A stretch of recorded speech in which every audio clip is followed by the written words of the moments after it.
Hello. Hello, everybody. Welcome to this fantastic opportunity for you to ask your questions directly to Gary Yourofsky. Gary, welcome, and thanks so much for talking to me today. Nice to be here, Kerry. So good. I'm so excited to really dive right in today and discuss with you how the media are covering animal exploitation and how that is really affecting people's buying habits across the world. Now, if anybody watching today wants to ask Gary a question, what we're going to do is we're going to take those questions via PayPal, where you can donate via this email address that's on the screen now, management.hopkinsmedia@gmail.com. Put your question in the notes and click on the friends and family option. Now, if you're in the States, you can also donate via Venmo, which is at Management Hopkins Media at the account, and put your question in there. And then I'll put those direct to Gary during this live. So a lot of people joining us now, which is great to see. Gary, you're back after, 10, 11 years out the spotlight. How's it feel to come back and to be talking to all those people out there that are supportive of you? It's nice to be alive again. I've been away, stressed out, society melted my brain. I'm excited to be active again and an enlightening vegan activist around the world. I'm in Cologne, Germany right now, hanging out with Paul Bashir and Anonymous for the Voiceless at the Cube of Truth in front of the cathedral. And it's wonderful to see all these people approaching the people that are looking at the screens and seeing the slaughterhouse images, these horrible images that has been hidden from everybody. And the media doesn't help when they hide these images and don't write about it. So we are exposing everybody to this stuff. And there's such great activists down here. And what's really touching to me is I never thought anyone was listening to me besides the students in the classroom. And all the activists down here are Gary Vegans or Gary Vegan Activist. And it's quite touching because, again, I didn't realize so many people were paying attention to what I was doing, because it was a lonely road, just traveling from state to state, city to city, classroom to classroom. I was averaging at least 200 talks a year. One year I did 263 lectures. And it was great to see people actually opening up to this message. I mean, once the truth is exposed, a lot of people do want to change. The majority of my talks, around 180 every year, were so well received, I never received one divisive comment. So only about 15 or 20 went into a Jerry Springer show, and it wasn't my fault. The crowd did not want to hear the message. So it was quite an experience. And basically, I saw people start off arms crossed in the lecture, and by the end, arms are wide open. Tell me more. Okay, what do I eat tomorrow? I want to change. I want to be a good person. I want my morals to align with my actions. And that's what's key for everybody. Everyone's walking around claiming to be a kind, compassionate individual. But if you have a refrigerator full of dead animals and your stomach is full of dead, murdered animals, you're not walking the talk. And it's time for everybody to walk that compassionate talk. And it begins at the dinner table, and it begins and ends with a vegan life. Right. So let's talk about why we think then. Why do you think there aren't as many vegans out there as there could be? Most people have been brainwashed, programmed. I was the same way for 26 years of my life. I'm sure you spent a good part of your life not knowing the truth. I mean, everywhere we turn, everywhere we look, society says animals don't count. Animals don't matter. They're commodities. They're objects. They don't feel. They don't think, which couldn't be further from the truth. They are thinking individuals, sentient beings that want freedom, that want life, liberty, and the pursuit of happiness, just like humans do. But the media pushes it and tells us, don't care about animals, care about humans. Or don't care about animals, just, be entertained by Monday Night Football or the stock market or the weather report or who got divorced in Hollywood or the latest movie. It's always, fluff in the media. But religion pushes this stuff too. Government pushes that animals don't count and don't matter. Our own families do. Now, I don't think it's malicious from our families. Our mom and dad were lied to by their moms and dads, and it just goes on and on, this vicious cycle of violence. So people are walking around with blinders on. And I said that during my famous speech that everybody loves, is I'm going to take your blinders off today. It's time to see the truth. And if we think about that too and analyze the truth, how about the fact that everything that we're taught as a kid is a lie? Not just hamburgers come from hamburger patches, which is what Ronald McDonald used to do in the 1960s and 70s. Tooth Fairy, Easter Bunny, Santa Claus, everything we tell kids is a lie. And then we wonder why the world is in shambles when we all grow up. We don't know what's really going on in the world. Parents are always hiding the truth from their kids. And something that I was always told over the years, because I did speak to second, third, fourth, and fifth graders sometimes, they said, no, Gary, you can't tell them where animals come from or where meat comes from. I said, why? Why do I get in trouble for speaking the truth, but I could lie to them and be a hero? Right. But I realized that they always said kids can't handle the truth. That's not the truth. Parents, adults can't handle the truth. The kids are actually wonderful learning about the truth, thankful for being told what's going on to animals that they thought they cared about. That's right. And when you look at candy as well, we used to have this product, we still do in the UK, called Percy Pigs. And it was a cartoon character, and it's candy. And I think it's also made into a show as well. And then the children found out there was actual pigs, gelatine in the candy, and there was uproar about it. But that's how sick the sort of human species is to do that sort of thing.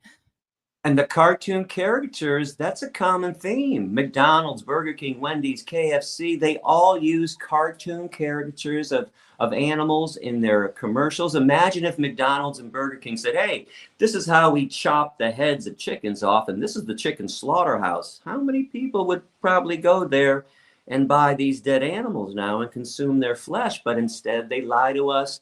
They always put forth this happy image. The dairy industry loves the happy cow theme, which couldn't be further from the truth. Real quickly, cows on dairy farms once a year, artificially impregnated, they're raped, and their babies are stolen after birth. They repeat this process for 3 to 7 years, and then they kill the moms when they can't make babies anymore, and those babies are killed. What really upsets me, Kerry, the most is not only are we animal killers as a human species, we're baby animal killers, and people need to think about that.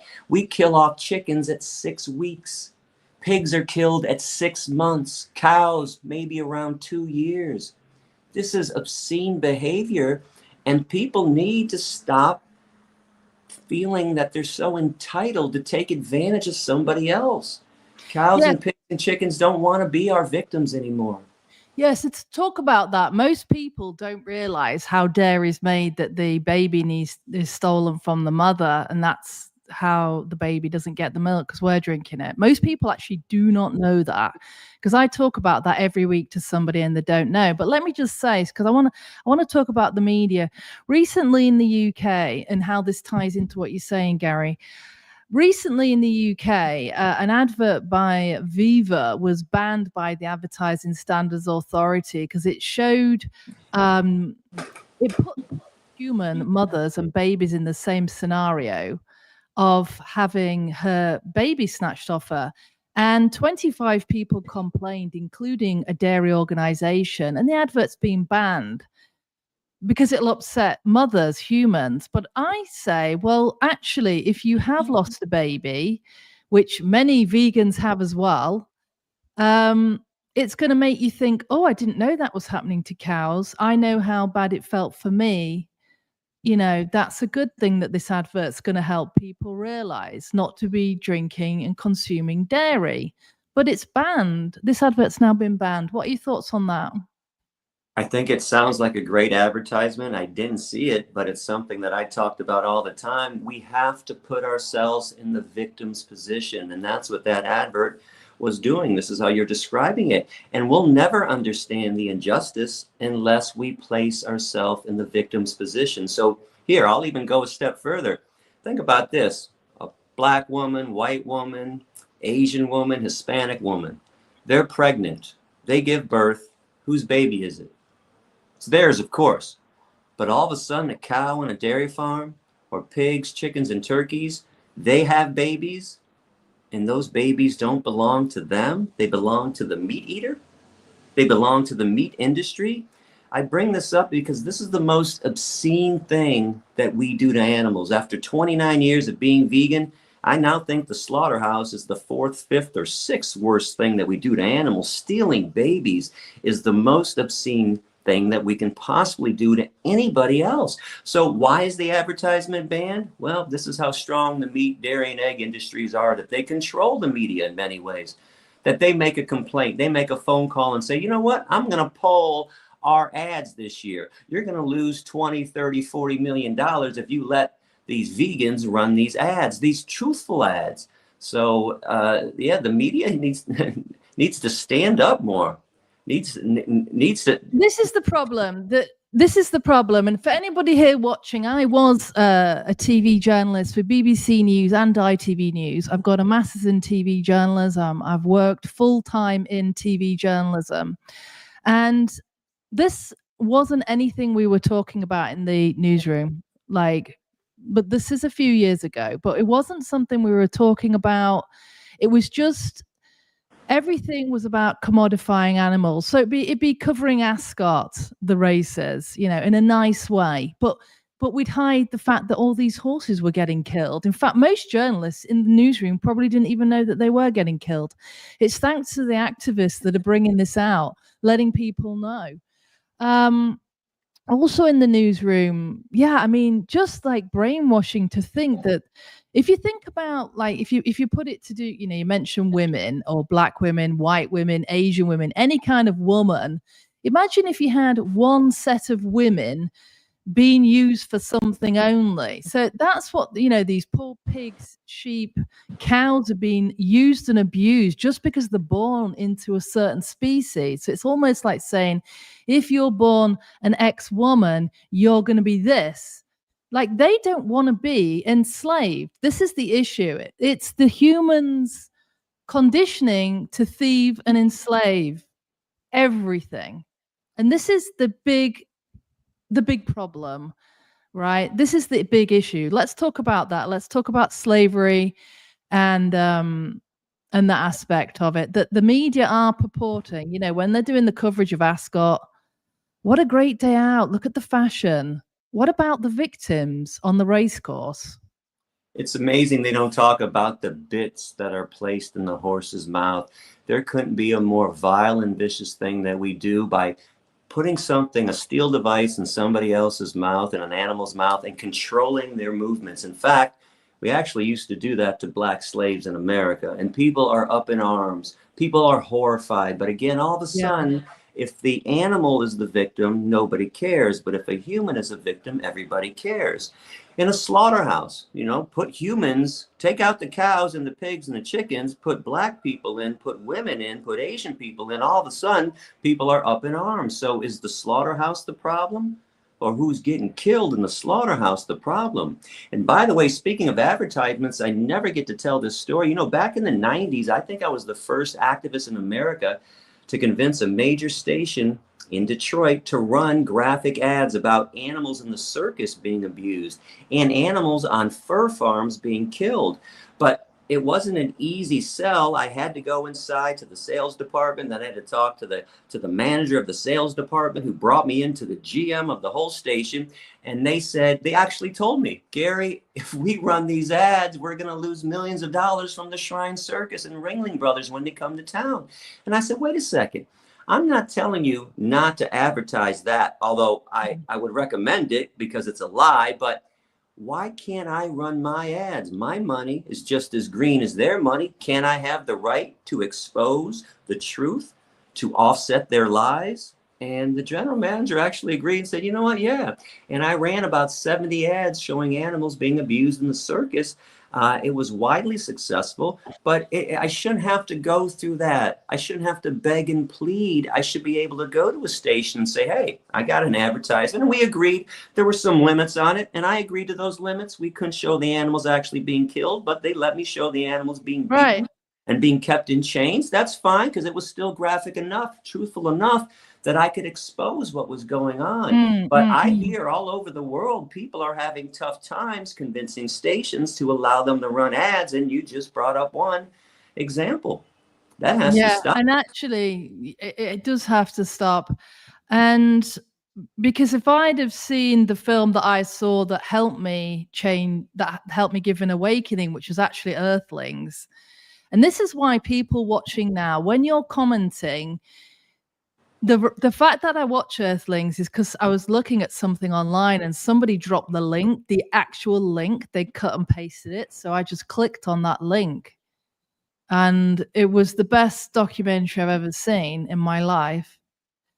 Yeah, it's so powerful. But this hands is what down the best. And by the way, I can't even get through Earthlings. I only watched 10 minutes of it. But I'll say this, if you can somehow watch my Georgia Tech speech or Earthlings and not be moved and not change your life, your conscience is dead. Your soul is dead. Wake up. Feel and hear the cries of the animal kingdom, the tumult that they're going through, that you're putting them through. I mean, how many animals should have to suffer and die for you? That's what made me change. I didn't want anybody to suffer and die for me, because I don't think I'm that important that anyone should suffer and die on my behalf intentionally. And when we eat meat, cheese, milk, and eggs, this is an intentional form of suffering that we're inflicting on innocent beings.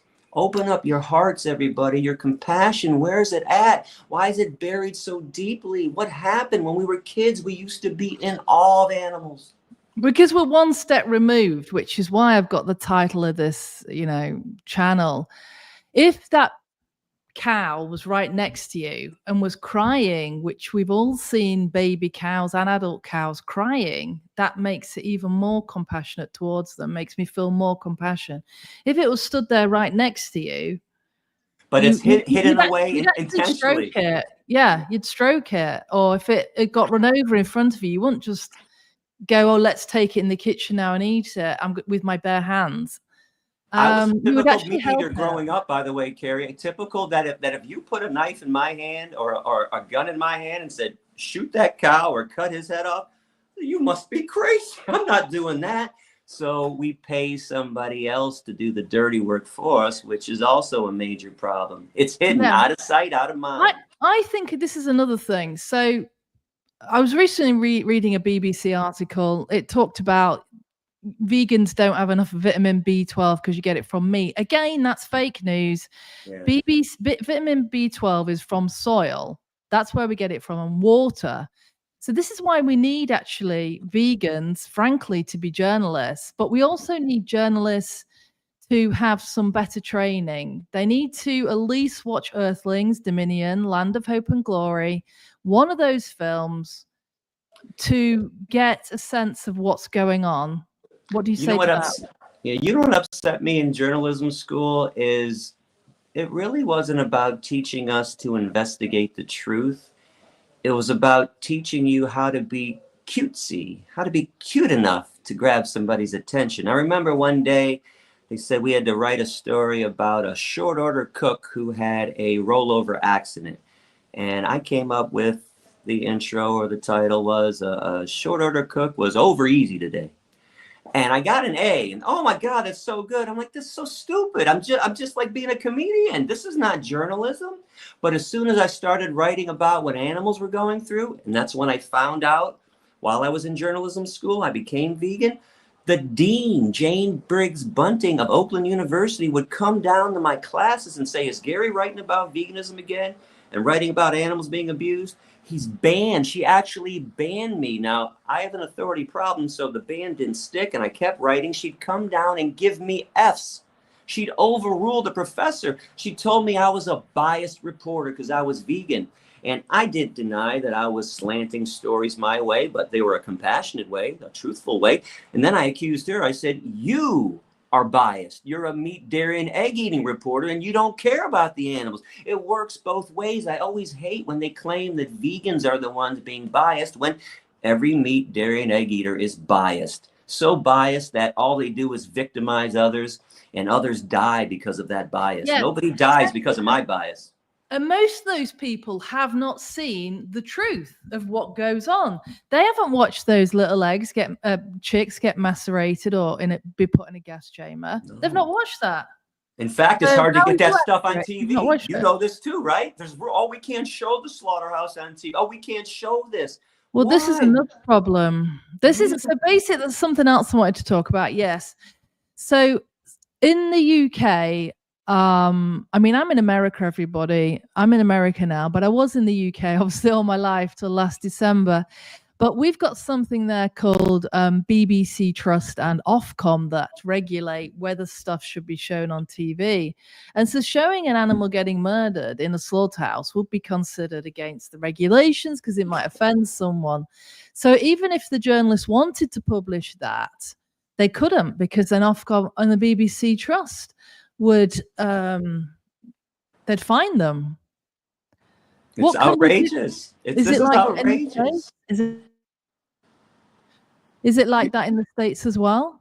Same thing. There are committees. There whatever the organization is part of the TV station that says, no, I'm sorry, that's too graphic. We can't show that. But if there's an atrocity going on, I always thought the media was responsible for exposing the atrocity. I mean, that's the line we're given in journalism school. That's the line journalists love to say. We expose the truth. Without us, there would be chaos. Well, I got news for everybody. There is chaos with journalists because all they do is not expose the truth. All they do is conceal the truth. Yeah, they're not exposing the truth.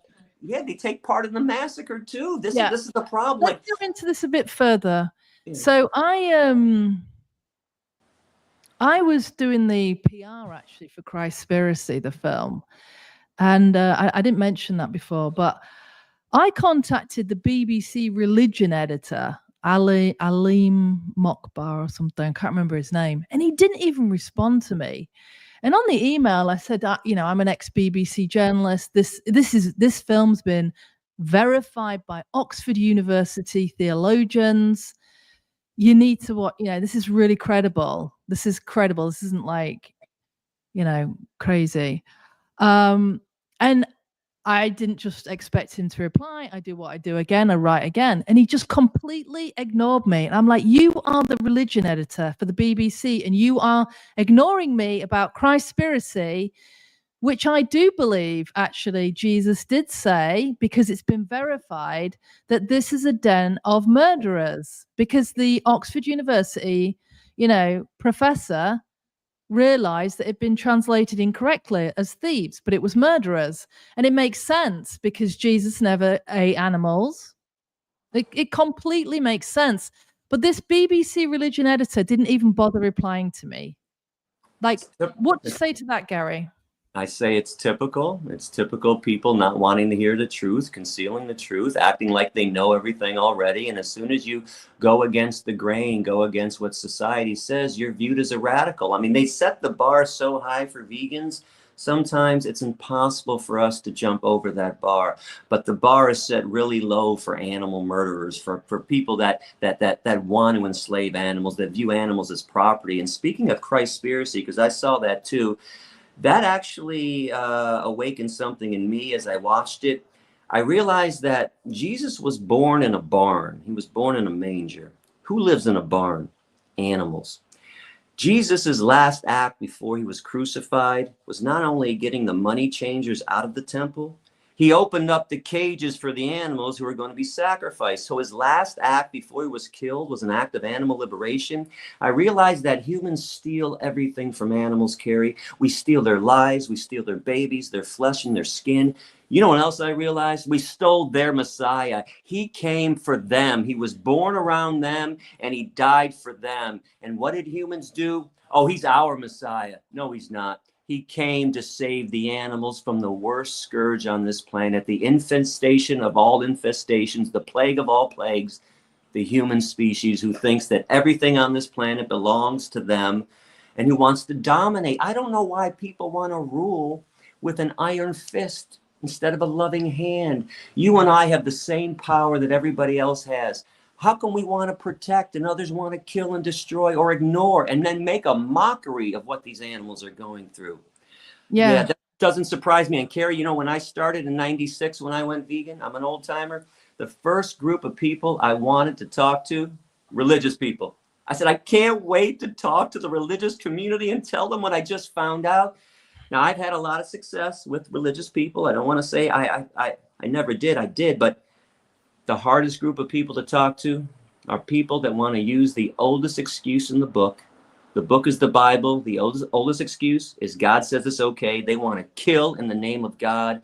And I constantly question, why do you want to kill in God's name? When do you ever love in God's name? Make an excuse to love them. Thou shalt not kill, foremost ignored words in the Bible. The golden rule. I don't understand how religious people exclude animals at every turn. Because if they say that God condones stealing babies from their mothers in the dairy industry and chopping the heads of chickens and turkeys off in these slaughterhouses, then the God they glorify is no better than the devil they condemn. That's devilish behavior. Religious people really need to wake up. I'm also tired of people worshiping everything that humans created in God's name. Have you noticed that? The Bible is sacred. The Quran is sacred. The rosaries are sacred. And people want to engage in rituals, a long beard, a big hat. And then they kill everything that God created. The animals, they pollute the air and the water. Well, the thing is with these texts is it's been written by man and it's been edited by man. So that's why I don't see it as 100% accurate, because it's been edited and a lot of things have been taken out. And if you look at, you know, was it Paul that betrayed Jesus anyway? So if he was into eating animals, that's going to be in the Bible, isn't it? But Jesus didn't. So, but let's just talk. Sorry, go on. Quickly, you bring up something so important though, because if you turn on the news today, you put on CNN and Fox, you can't even get the same information on a story that happened today. And we're supposed to believe the accuracy of a book that was written thousands of years ago, and all the editors and all the rewrites. Are you kidding me? Today, we don't agree on what happened. I don't know why people accept such violent scriptures when there are peaceful scriptures in there. We can play a scriptural game. We can go back and forth. Ecclesiastes 3:19 says man has no advantage over the animal. We all have the same breath. But then people want to ignore that and bring up a different violent scripture. And listen, there are scriptures that contradict each other. But my point is, why choose the violent one when there's a compassionate one and you can live peacefully among God's animals?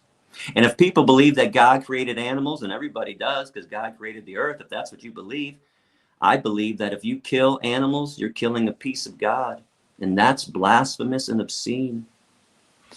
Even the definition that people use of dominion, again, another Oxford professor said in Christspiracy what the definition is, and many others have as well. But then people that eat meat or farmers always say, well, we can do what we want. We've got dominion over them. No, dominion means, what does dominion mean, Gary?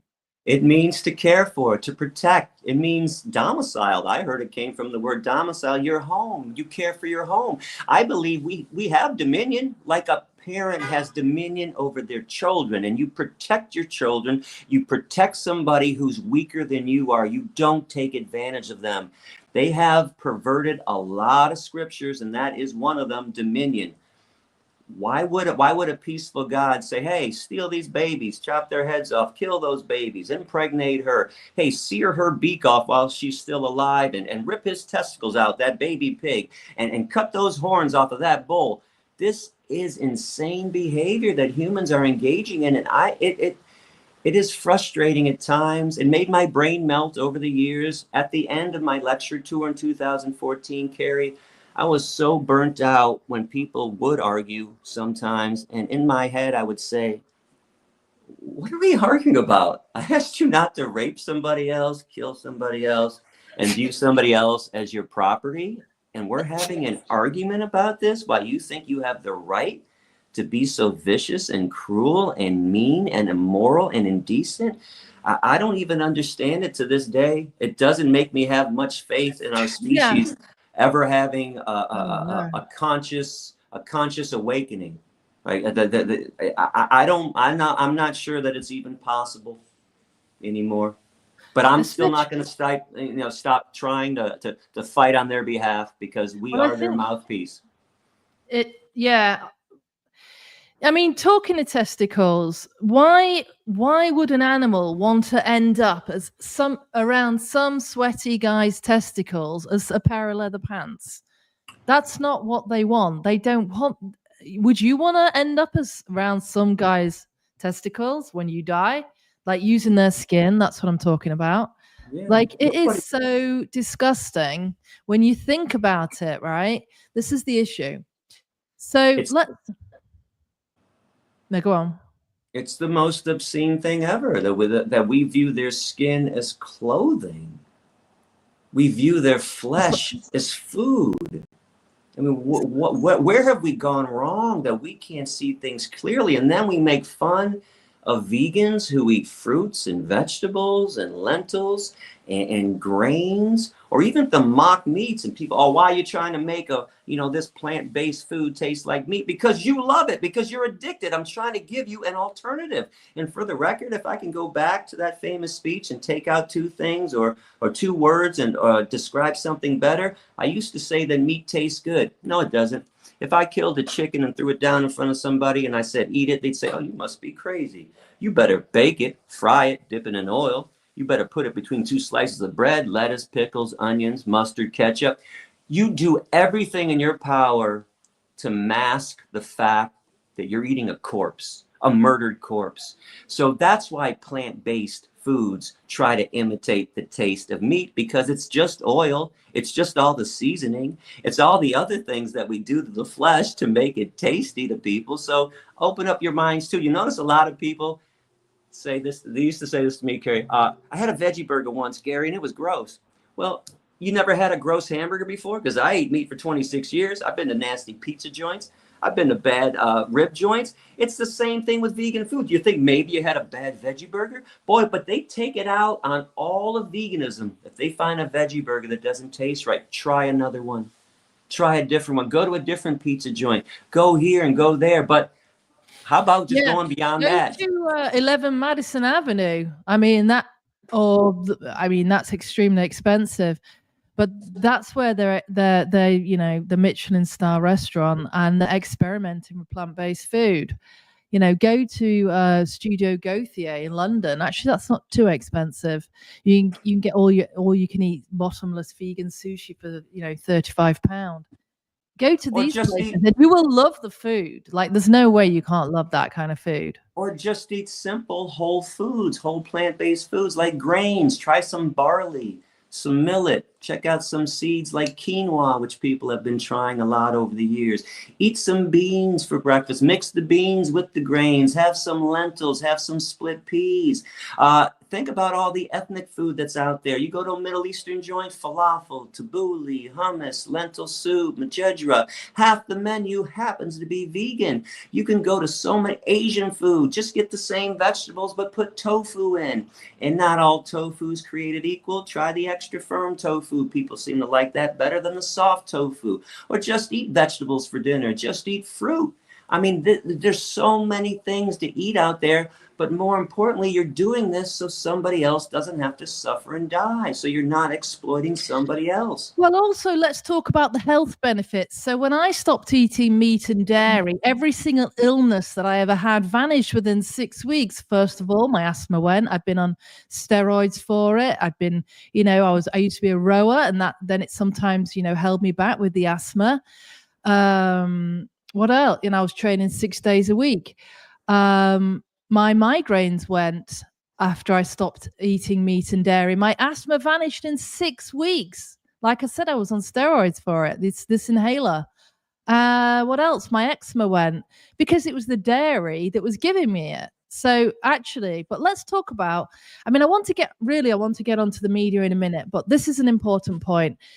If you think about it, we're definitely born frugivores or herbivores, because if you look at the 8 reasons why we don't even need anyone to tell us what to eat. Well, firstly, it's the hands. These are not I don't have any claws. Secondly, my teeth couldn't kill an animal. Third, if I saw a little lamb, I'd want to stroke it. I wouldn't want to, kill it. And I could. And third, if I ate it raw, I would probably get sick. Fifth is the digestive system. We've got one of the herbivores, the same digestive system, which is a long colon. Six, if I was like a lion, I would eat its anus, trachea, belly button, nipples, vagina, colon, brain. That would just be weird if I started doing that in front of my friends. I'd think I was a weirdo. But yet they're going to buy it from the shop and it needs to be cooked. So this is what I mean. This is how indoctrinated we are. And I was as well until, boom, I had this awakening and I actually was so powerful. I sat on the edge of my bed like, what on earth is going on? And I realized I was living in a different world to what I had been born as, which was those things I've just told you. It's very obvious that we're not supposed to be eating meat anyway, when you think about what I've just said. No one has ever turned on the 5 o'clock news and seen a story like this. John Smith died from a heart attack yesterday. What happened to John? He ate too many plums. He was always eating broccoli. Those plums and broccoli were going to do him in. We always knew it was going to cause atherosclerosis. And I used to tell the students during Q&A, I used to ask them, do we live in a vegan world? And they'd say, hell no. I wanted them to say, hell no. Okay, so how come on every street corner in America and around the world, there's a drugstore in every corner? I thought you guys were getting everything you need. How come everybody has to take a vitamin pill, 1-a-day tablet, and all of our parents have to take all these pills? I thought you were getting everything you needed from the meat, cheese, milk, and eggs. When my mom used to come over and visit my house, she would say, where are the vitamins that you need? I say, go ahead, Mom, open up my fridge. You see the broccoli, the asparagus, you see those blueberries, you see those raspberries? Those are my vitamins. I go to the original source. You're the one, when I go to your house, open up your cabinet, there's 20 bottles of vitamins and pills that you have to take. People are so close-minded. Those blinders are on so tightly. They're actually taking part in the atrocity and not realizing it either. This is not a vegan world, and everybody screams about healthcare and everybody's sick. Everybody's sick and everybody's family. And then everybody wants to blame veganism. I used to love this comment too from students. Well, Gary, I have asthma or I have cancer or I have whatever, so I can't be vegan. Wait, so you're not vegan? No, I'm not vegan. I said, so you're not vegan, but you're sick, but you're blaming veganism, and veganism is the problem. Hello? It's so hard to deprogram and awaken robots at times. They're actually eating the product that causes them sickness, and then they're blaming fruits and vegetables that they don't eat for the problem. I know, it's bizarre. Let's talk, Gary, now about the animal activism, animal rights activists. So I'm looking at some stories. Kerry, did you want to quickly talk about my new frugivore stuff since we just talked about health? Yeah, sure. Go ahead. Real quickly. So listen, about 10 years ago, I realized, first of all, that it's funny to me that vegans always tell people to eat fruits and vegetables, and then vegans never eat fruits and vegetables. So I cleaned up my diet tremendously about 10, 11 years ago. I took out most, if not all, of the fat. I now believe fat is the main cause of all of our diseases, because I was just looking for the common denominator that everybody still had in common, and it was fat, it was oil, it was all this stuff. So my breakfast for the last 10 years was a cup of barley and a half a cup of green lentils, or a cup of barley and a can of beans. Lunch was about 10 to 15 pieces of fruit, most of them in a smoothie. And dinner was about 5 or 6 vegetables with some tofu, and some brand new tofu that came out a few years ago. 0 fat, 64 grams of protein by Big Mountain. And it was soy-free, fat-free tofu made from fava beans. But I was on a show about a week ago doing a podcast with the great Dr. Douglas Graham, the 80-10-10 guy, who talks about our natural state. When you mentioned the bonobos and the link to the monkeys, and that if we were walking in our natural state in a tropical paradise and we came across a peach tree, we wouldn't just grab one peach. We'd be like, oh my God, a peach tree. We're going to eat the whole tree. So he started to convince me that I should go to the frugivore route. And I've always wanted to do it. He convinced me 8 days ago. I'm now doing 30 bananas a day. I do 15 for breakfast in a smoothie, 15 for dinner in a smoothie with some raw hemp protein powder. I also do 4 cucumbers right after my morning workout at the gym. This morning, I decided to have 4 red peppers. You can eat as many fruits and vegetables as you want, as long as you're filling yourself up. And the reason I chose bananas because they're 100 calories per. And I always wanted to get 3,000 calories because I work out every day. And this week I am stronger. I am bigger at the gym. I'm about to be 55 years old. Most people place me in my early to mid 40s. I have noticed too that vegans normally look around 10 years younger than they are. And meat, dairy, and egg eaters normally look around 10 years older. So there's a 20-year split there. If people want the fountain of youth, people are looking for this. It's not in a cream. It's not in a bottle. It's not in a pill. Eat some fruits, eat a mango once in a while. You'd be amazed at the results. So I'm loving this new diet. You don't have to go this route. I just want to put this out there. There are a lot of different options with the vegan diet. You can be a junk food eating vegan. And quite frankly, I don't care what kind of vegan food that you want to eat as long as you're not eating animals. I just want vegans to really feel good. So I would go the whole foods route, which is the grains, the barley that I talked about, lentils and beans, fruits and vegetables, or even take it a step further, which I just did after 29 years, go that frugivore route. I feel fabulous. And your body really loves digesting one food at a time, which is why this is such a good diet. My digestive tract this week is spectacular. Well, that's a good point, because people that are addicted to sugar, they say it's because your body's just craving some fruit. So have fruit instead. And it actually does work. Eat some real sugar, not cookies and cakes and cheesecakes and all that nasty sugar. Go to the mangoes, go to the raspberries and the blueberries, go to the bananas, get some real fruit with fiber, because sugar with fiber negates any negative effects you can have from the sugar, which is why sugar normally is so horrible for you.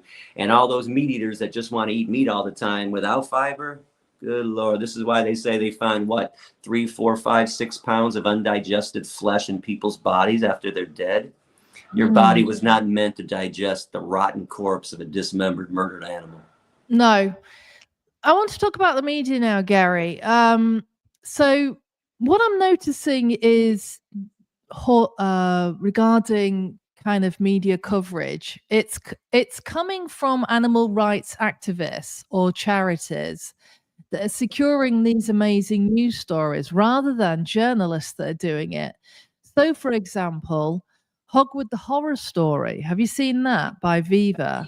I've not. It's got the guy in it from, Game of Thrones. So it's got a big celebrity in there. But what it is it's now Viva is actually run by some ex-journalists. But what they did was they found out that there was this animal abuse on this farm called Hogwood. And also Channel 4 Dispatches, which is a big, very, very credible kind of current affairs documentary program in the UK.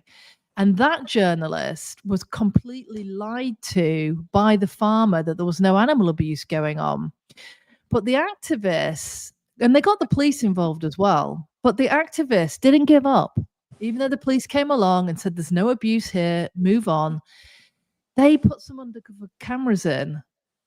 So they went the step further than Channel 4 Dispatches journalist. And they uncovered this major animal abuse, other pigs eating a pig, cannibalism. And eventually Tesco dropped using that farm because there was just such huge abuse on it. But this is the problem with the media. They were already sitting on a story, but they just didn't go far enough. And the activists are. So there's one example. Another one is what's another one? Yeah, Animal Aid. They were looking at they looked into having no horses to get slaughtered after the finish. They started investigating that, and then the law was changed in about 2022 that now no horse races can become meat. Again, why didn't journalists look into that? Lazy. Lazy, and I don't know why journalists take the word of somebody who does have a farm full of animals. They know those animals end up dead. Why would you listen to them? Would you listen to the words of somebody from NAMBLA, a child molester? Would you take the word of somebody who has a sex slave shop with women? Would you listen to back in the day, would you take the word of a white slave owner about how he treats his black slaves? It's amazing to me that journalists don't want to go that extra step. But listen, journalists are humans. Humans are lazy. Humans are biased. Humans don't really care unless something happens in their backyard or on their front porch. It's out of sight, out of mind. And it takes a lot of effort to go do an undercover investigation. It's always amazing to me that they always want to take the word or even allow the animal murderer to have a say in the story.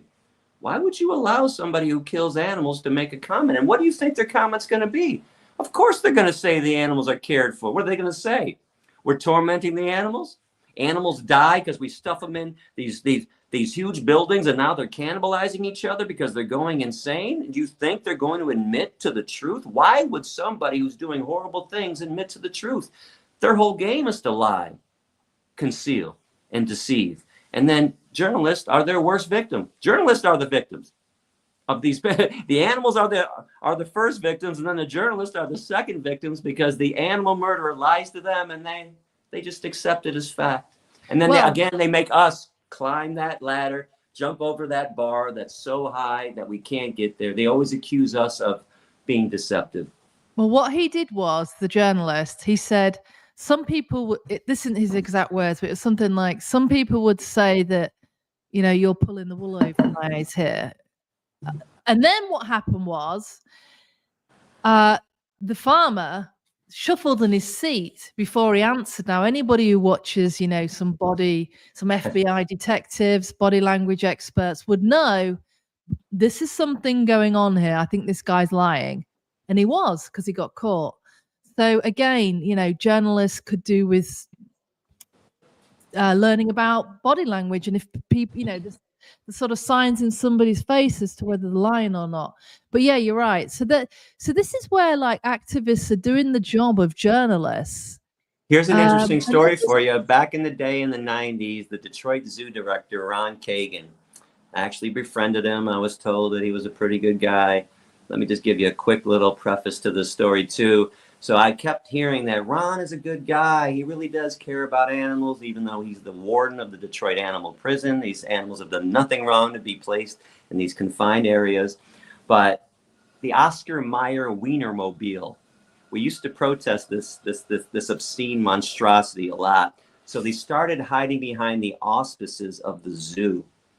They would go on private property, so we couldn't protest. Well, they were going to the Detroit Zoo. So I busted in the zoo offices and I said, I want to see Ron Kagan. I want to see him right now. Bring him out right now. Now, if you followed the news in the 90s in Michigan, Detroit area, you knew who I was. And the secretary's like, Mr. Yourofsky, we didn't do anything wrong to the animals. I said, bring Ron Kagan out. Bring him out right now. So Ron comes out and he proceeds to tell me before I even speak, Gary, I love my animals. I care for them. I didn't do anything. Why are you here? And I said, Ron, you talk about how much you care about the animals, and you're letting Oscar Mayer come here and sling pig flesh? That's all I said. Now, mind you, I'm militant back then. I'm expecting a fight. He actually walks away, and I'm thinking, oh, great. He's going to call the police, call security. Here I go, going to jail again, right? Comes back in 2 minutes, and he says, Gary, you're right. My lawyers are on the phone canceling right now. And I was shocked that people listen to me sometimes because I make sense, but people didn't always listen. I'm like, okay, well, you're damn right you did. So then he wants to take me back to his office. Check this out. He tells me all this stuff about he hates circuses, he hates rodeos, he doesn't like the fur industry, doesn't like vivisection. So I was protesting circuses a lot back then. I said, Ron, I'm doing a lot of media interviews. They're coming up. Would you come with me and do these interviews? Because the media is so simple that they're not going to believe me when I tell them that elephants are being abused in the circus and beaten to perform and kept in chains their entire lives, except when they're performing out of fear. But if the zoo director backed up what I said, they would listen. And his first response was, Gary, this is a political appointed position. I'm not sure if I can do this. I might get fired. I said, Ron, everybody wields their power in a negative way. It'd be nice if somebody wielded their power in a good, positive way. And again, to my surprise, he goes, okay, I'll do it. So I set up these interviews. Sure enough, just like I thought, the media believed everything I said because Ron Kagan backed it up. And from that moment on, every time I did a TV show, radio station, they would argue with me about veganism and vivisection and other things, but they'd say, well, I'm with you on the circus stuff, though, because Ron Kagan says it was bad. I mean, but why would the media have to have the zoo director verify what I'm saying? I'm saying the same things. In fact, I'm telling you more graphic. But so this is another problem, too. Like, you have to be a celebrity to get to the media in order to get them to pay attention. Why can't they listen to anybody? And if they don't believe what I'm saying, go look for yourself. Or even just ponder, ask yourself, why would an elephant stand on his head at the circus? Why would a bear ride a tricycle at the circus? You think this is natural behavior, that somehow they said, hey, come over here, bear, and jump on this tricycle? They've been beaten and forced, food deprived, water deprived, whatever it takes to make them do a stupid trick in order to get fed. That's what they're going to end up doing to these creatures. But man, the media is just is outrageous sometimes. They're part of the problem, as we're talking about. Yeah, well, the elephants also get hit with the bull hooks, don't they? And then chained up when they're younger. It's horrific. So that's the issue, though. You brought a good point there. Again, it's the media wanting a credible person as an expert on, let's say, like you said, the director, they want a doctor on, they want a scientist, but scientists, let's look at, most scientists, frankly, are mad. What are they doing? They're torturing animals in labs. Why do I want to listen to what they're saying?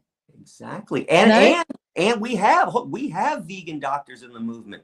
We have vegan scientists, but all of a sudden, they scrutinize them worse than the animal abusing doctor, the animal abusing scientist. Again, the bias is so deep. Sometimes they don't even see it.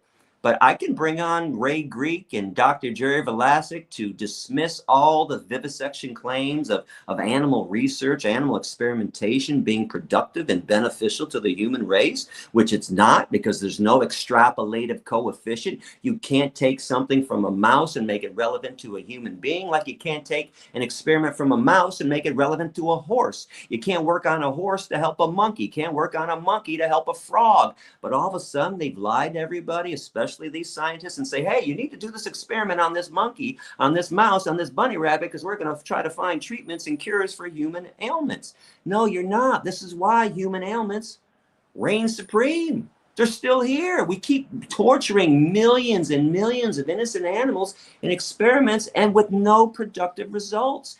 And in this day and age, when there's molecular biology, cellular biology, now we have AI, we have human-based tissue and cell cultures. There are so many true scientific techniques that we could be using, but instead they want to stick with the mouse that they've been torturing for hundreds of years. Well, and that's another thing. People hate change, right? People just hate to change. They want to keep these traditions that are horrible and immoral and evil. Well, I mean, whether it worked or not, we haven't got a right to do that sort of disgusting. I agree wholeheartedly. But the fact that it doesn't work makes it more obscene to me. The fact that it doesn't even produce beneficial results. But listen, it's not that I'm opposed to using beings to help other beings. You want to use somebody in a horrible experiment? Go use a child molester. Go use a rapist. I'll give you a bunch of people. Stop sewing the eyes of kittens shut for blindness experiments. That's my point. Stop lighting dogs and pigs on fire for burn research. Stop infecting all these mice and monkeys. So distressing. It's outrageous. I couldn't even come up with the burning this pig, and it had all the skin hanging off it, and it didn't get any painkiller. I was like, oh my God, like that upsets me seeing that. They shouldn't be doing that, to upset me, never mind the pig. Right? Yeah. This is a really good quote. So Ralph Inge, who's an English Christian priest and theologian, was, He said, "We have enslaved the rest of the animal creation, have treated our distant cousins in fur and feathers so badly that beyond doubt, if they were able to formulate a religion, they The would devil would be depict depicted in human form." Yeah. So basically, if all the animals could form a religion, they'd see us as the devil. And that is very, very astute and accurate. That is the most heartbreaking image that I have too. And I got to tell you something. I went behind the scenes myself because, like most people, I didn't believe it. But unlike most journalists, I went and looked. I went to Thornapple Valley Pig Slaughterhouse in Detroit. I went inside animal research labs. I went behind the scenes at the Shrine Circus. I wanted to see for myself. Now, I did a lot of this research, a lot of the footage I show in my speech in the slaughterhouse video, footage I took. I got to tell you something really personal, Kerry, and it's kind of tough to bring up, but the last time that I went to a place of torture was in Manchester, Michigan, the same city where Sasha Farm is at. There's an auction house there. And before that day, animals always knew who I was when I went there. And I would get footage and say, "Hey, I'm going to show everybody what's going on. I'm so sorry I can't take you today, but I'm going to show everybody. I'm going to tell everybody. I promise I'm going to give my life for you. I'm going to do this. I'm going to spend the rest of my days doing this." I went backstage and there were 2 sheep and 2 cows. 2 of them were spray painted with blue lines to signify that they were male. 2 of them were spray painted with pink to signify they were female. And for the first time, these animals didn't recognize me. They turned in fear and started shivering and shaking. And I said, "No, it's me. It's Gary. I have to get this footage. I have to show people what you're going through." And all I was hearing in my head was, "Get away from me, 2-legged devil. Get away from me. What are you going to do to me now? Where are you going to take me now? What are you going to cut off of me now?" And it broke my heart because, and if people wonder why I become so militant, or vegans in general can be militant, because we do everything in our power not to be a 2-legged devil. But sometimes these animals are so horrified and terrified, they don't know the difference anymore. They just see 2-legged devil. Every time you come around, somebody dies, somebody's murdered, somebody gets their head chopped off, somebody's baby is stolen, some of our limbs are cut off. Get away from me, 2-legged devil. And it's heartbreaking that non-vegans, that meat, dairy, and egg eaters can't understand this, nor see this, nor realize how they're being viewed. Yeah, that's very powerful. Reminds me of when I saw some footage of some lambs get put in a truck from Hungary to go to Italy to be made into handbags. And I saw them all being killed, and I was so horrified. I was like, oh my, like I was probably crying when I was watching it. And these little cute lambs all huddled in a corner, you know, and then there's this big, you know, man, blood all over him, killing these lambs. And then I had this steel handbag made from lambskin. And I was like, that is disgusting. I'd rather have that little cute lamb and I would rescue it than carrying around this freaky handbag made from lambskin. It's well, it's hard to put into words what it is. It's pure evil and it's disgusting and it shouldn't be legal. That's basically. So let's talk about fashion journalists right now, actually. I'd like to talk about them because with the fashion media, when they're talking about, let's say, wearing fur, and Anna Wintour brought it back because she started to say, you know, that it's okay to wear it. But in a way, she's inciting hatred, isn't she? Because it's not like she's basically trying to get more animals killed for their fur, number one. So a journalist that's writing about fur is inciting hatred towards those animals. Secondly, when they do these, you know, piece articles talking about, oh, let's go interview this guy in London making this pair of shoes or a handbag from scratch, they start in the you know, in the studio where he's making it. No, why are you starting it there? Do your job, journalist. Go back. I want to see where the leather comes from. That's what you should do. Start with the lamb, start with the cow, show me how it's killed. All this. That's proper journalism, not just doing it from the man in the room. That's an amazing point. That's an amazing point, Kerry, because yeah, they never want to start on the fox fur farm where foxes are anally electrocuted. And I want to repeat this because people don't understand what I'm saying sometimes. They actually lift the tail up of a fox, take a steel rod, and shove it in their anus to electrocute them.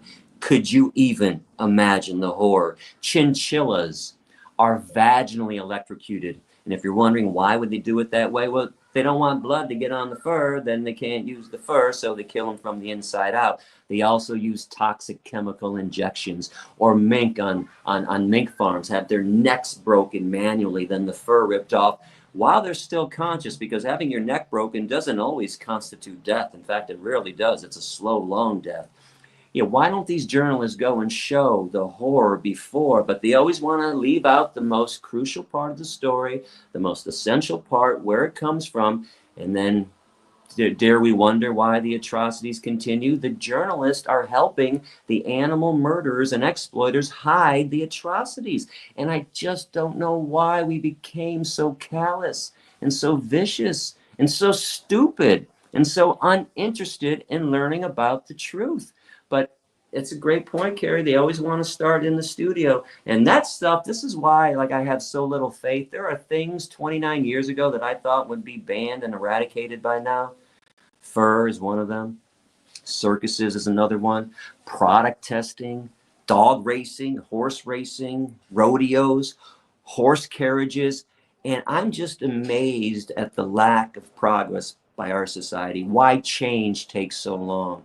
But let's not forget, it took white Americans 400 years to be convinced not to enslave Black Africans. So if we wonder why this atrocity is taking so long, we don't care about each other either. We don't care about somebody that looks and acts differently than the majority does. And you can look around the world right now, the Congo, the Sudan, the Middle East, and America, even people with different beliefs, the Democrats and Republicans don't get along and hate each other. We are just an incorrigible, quarreling species, and all we want to do is kill and hate and destroy and dominate somebody else. But the vegans of the world, they think differently. They don't want to do that. They want to live in peace with everyone else. But the meat, dairy, and egg eaters are preventing that. And the journalists should be focusing on that and writing stories about that every single day, pushing that down people's throats. Yeah, so I think about 90% of people that saw the footage that we have would turn vegan. Because don't forget, there are some psychopaths. There are a few percent of those. But well, let's listen, just say, during my speech, 90%. So, what do you think? Sure. You know, how can I think there should be mandatory watching of these films for journalists that I've seen, and I'll just read out an email that I received from one of the most senior journalists in the UK when I showed him a documentary I wanted him to watch. Oh, now I can't find it on my notes. I might have to come back to it. Well, basically, all this footage should be mandatory for journalists, for everybody. It should be in schools. There should be classes about animal abuse and why this is evil and wrong. It should be taught, and I'm talking first, second, third grade. I remember trying to get into classes when I was lecturing with vegan professors. Would you believe the vegan professors were harder on me than the meat-eating ones? They would say, "Oh, Gary, it's biased. I would have to bring a meat eater in too." I said, "Are you kidding me? When was that? When have these students ever been taught about veganism and what goes on in the meat, dairy, and egg industries? It would even the playing field if you did bring me in. It's so backwards. This stuff is hidden and it's never talked about. I mean, when I started, people didn't even know how to pronounce vegan. It was vegin, for crying out loud. They couldn't even say the word right. Let me read you what he said. He said, "You've probably guessed, but I haven't looked at the videos yet. Apologies. To be honest, being squeamish, it's the sort of content that I have a lot of difficulty watching. I've also got to make 4 documentaries at the moment, so my bandwidth's a challenge." So this is the problem. And I spoke to another journalist about it as well. And I said, "You've got to watch Earthlings or Dominion or something." And she just like, "No, I'm not going to watch it. Or I will do," but she never did, you know. So this is the issue. We're talking to people that are not experts in this, and they're weak. right? I think the difference between a vegan and a non-vegan is bravery, courage. We have put ourselves through tears and stress and trauma watching this stuff, but we've done it because we want to help these innocent animals.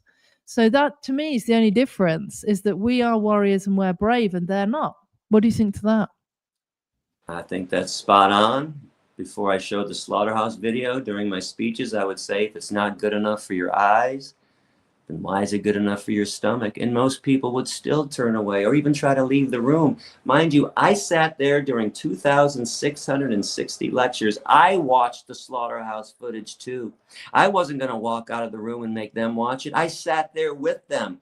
And you wonder why I became so militant and so harsh and so forcefully truthful. I wanted to force compassion down everybody's throats. Absolutely, I did. I don't think there's anything wrong with being a compassionate dictator. It's the evil dictator that's the problem. I wish there was a dictator that forced compassion on this planet, that made everybody stop hating and killing the animal kingdom and each other for that matter. But all we do is want to hide from the truth, keep the blinders on, turn away. Oh, it's so, I get too squeamish. Oh, it's too squeamish for your eyes, but you can eat it every day. You can take part in it. You can make jokes about it. How many times do we have to hear, bacon? How many friggin' times do these meat eaters have to make jokes about animals not thinking and not feeling, not being aware? That's something else, Kerry. How about this? How many times have you heard people say animals are stupid? So I started saying back to people, I'm just curious, how many chickens do you know? How many turkey friends do you have? Because I'll tell you something. I got a few hundred. I've been going to Sasha Farm since 1996. I know these animals, and they're nothing like you describe. Don't you think it's a little biased to pass judgment on somebody you've never met before? And that's all they do. Cows are this, chickens are that, turkeys are this. Oh, fish can't think. They never even had a friend that was a cow, pig, chicken, turkey, or a fish. We do. I have. People that go to sanctuaries have. And you know what? They're just like the dogs and cats that everybody adores so much, or the penguins everybody adores so much, or the whales that people in America love so much. You notice, by the way, the animals that people really like are animals they don't eat and don't wear. Yeah, it's easy to be kind to beings that you're not taking advantage of. Why don't you try to be nice to somebody you are taking advantage of? Be merciful to somebody who needs it from you yourself. Something on the streets in Cologne, AV always asks people, how many animals should be exploited in your name? 0 or 0? Most people Well, are anyway, like, I don't think any should be. yeah, exactly. But also, even if the animal is dumb, which they're not necessarily, right? Why are we first two things? Why are we judging on intellect anyway? What, Yeah. like, the dog runs a lot faster than Usain Bolt. It's about talent, number one.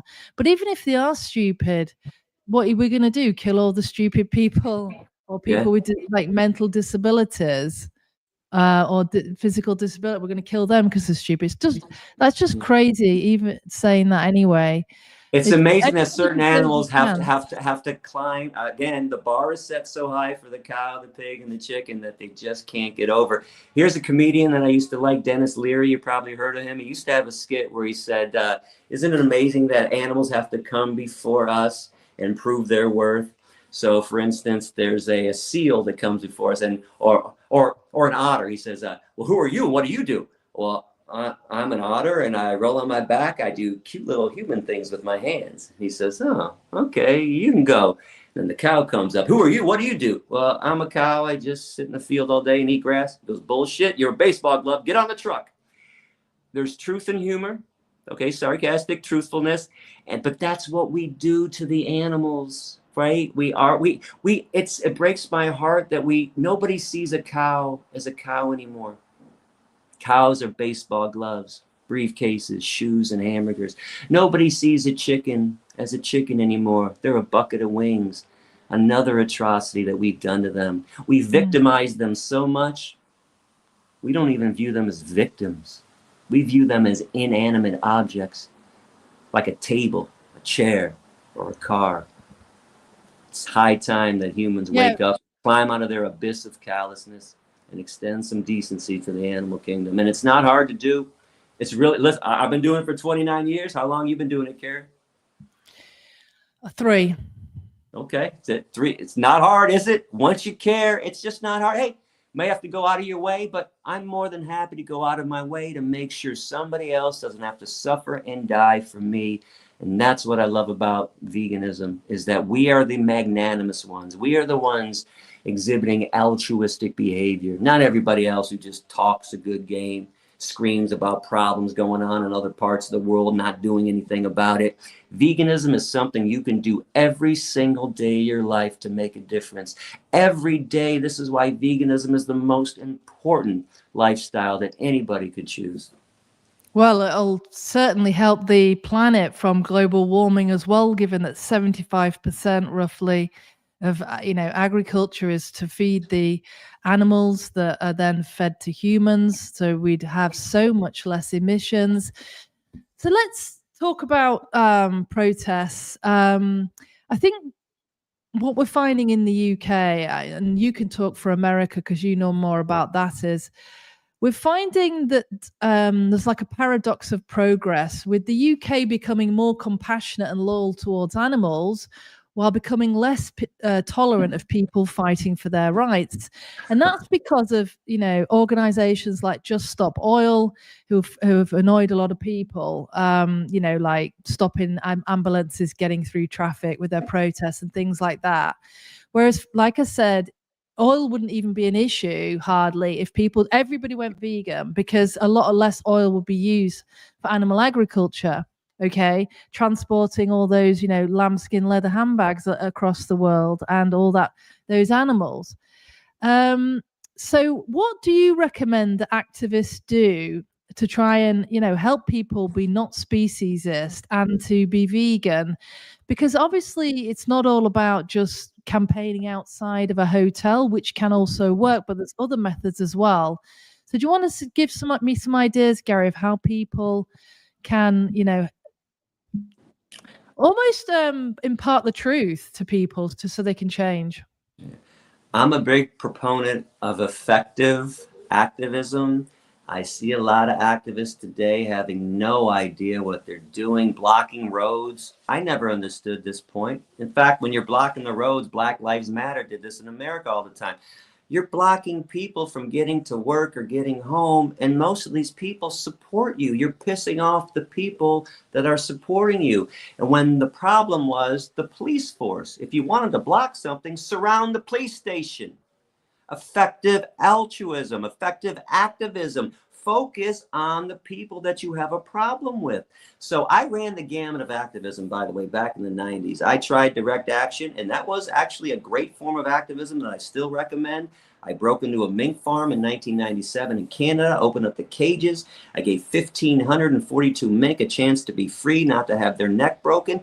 But the consequences can be severe. I ended up in jail. So if you're going to do direct action, be prepared for what could come. I did civil disobedience, which I don't find to be effective in this day and age anymore. I would chain my neck to my car, use my car to block the entranceway to the opening night of the Shrine Circus, or block a fur store. Nowadays, they'll just send you to jail. Nobody cares anymore. It used to mean something in the 60s, 70s, 80s. I caught the tail end of it in the 90s.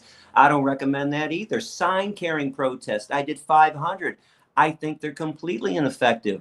You have 5 seconds, 10 seconds as somebody walks by, which I used to do at the circus. Please don't go to the circus, the elephants are beaten. Please don't go to the circus, they keep the bears in cages. It's like, what can I do in 5 or 10 seconds? And the animal abusers have learned to tolerate the sign carrying protest. In America, every year, Fur Free Friday, day after Thanksgiving, biggest shopping day of the year, everybody, every activist comes out, every vegan comes out and protests the local fur store for a couple hours. They used to get upset with us. Back in the night, they would call the police on us. Nowadays, they're like, screw them. They'll be gone at 6 o'clock. Let them scream and yell. Yeah. So don't do that. Lobbying, I don't think, is effective at all. I don't think you can pass laws about why animals shouldn't be abused until you teach people why those laws should be passed. This is where my activism came into play when I first stepped into the classroom after doing all the other things. I don't take back the civil disobedience, direct action, because all of a sudden it put me in the news. And then the professors and the teachers started calling me, Mr. Yourofsky, you went to jail for the animals. Can you come to my class and tell us why? We never met a real activist before. And the first time I went and gave a lecture was at Canton High School, 800 students. It was Political Action Day. I gave a 60-minute extemporaneous lecture about vivisection and veganism. When I finished, I put my head down because I expected to hear "F you, get a life," because that's all I ever heard on the streets. To my surprise, I got a standing ovation. I'm not saying this to brag. I was shocked. It blew me away. I said, oh, wait a second. Education. They don't know, Gary. You didn't know. You have to teach them. Do you know that 45 students that day kept me after class for 4.5 hours asking more questions? I had to end it at 8:30 because I said, hey, guys, I have a dog at home. I have to go let Rex out right now. I can't stay. And then a couple weeks later, I got a letter from the teachers where they said, we did a survey. 100 out of the 800 students decided to become vegan. That is one hell of a ratio for 60 minutes. And it hit me.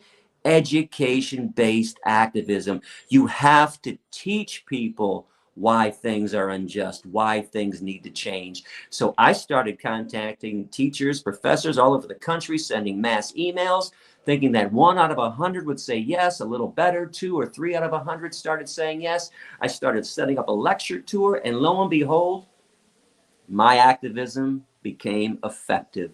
It did everything I always wanted it to do. I was teaching people, changing people's lives. So I'm going to recommend to all the people out there for animal rights, when it comes to animal rights, find a way to educate. And it doesn't have to be in the classroom. Anonymous for the Voiceless is doing it on the streets. You set up an AV chapter where you're holding you're holding a video screen showing slaughterhouses in a public square, in a very public area. And as people walk by, confront them, not in a vicious way, approach them. Hey, can I ask you, do you think animals deserve to be respected? Do you think you can respect animals if you're eating them? What if you were in the victim's position? Wouldn't you want somebody to change their life so you didn't have to suffer? This is what AV does. They ask these questions. And people that are open-minded, that really want to walk that talk, start saying, yeah, you're right. Oh, my God. Okay, I'm going to become vegan. So to me, education is the best form. It really has to start and end there.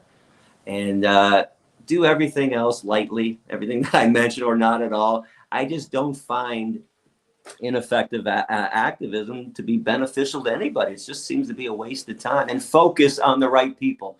Don't do this blocking of the road stuff. This is insane. I don't even get it. Or looting. People. Yeah, what's the looting? This is not a protest. The loot. If people would just focus on veganism then, or speciesism, a lot of the world's problems would get solved anyway. So let's just talk about this ban then, that you're banned from entering the UK. The former Home Secretary, Jackie Smith, I think her name was, she put the ban in force in 2008 because she thought that you might incite people to do criminal damage in the UK.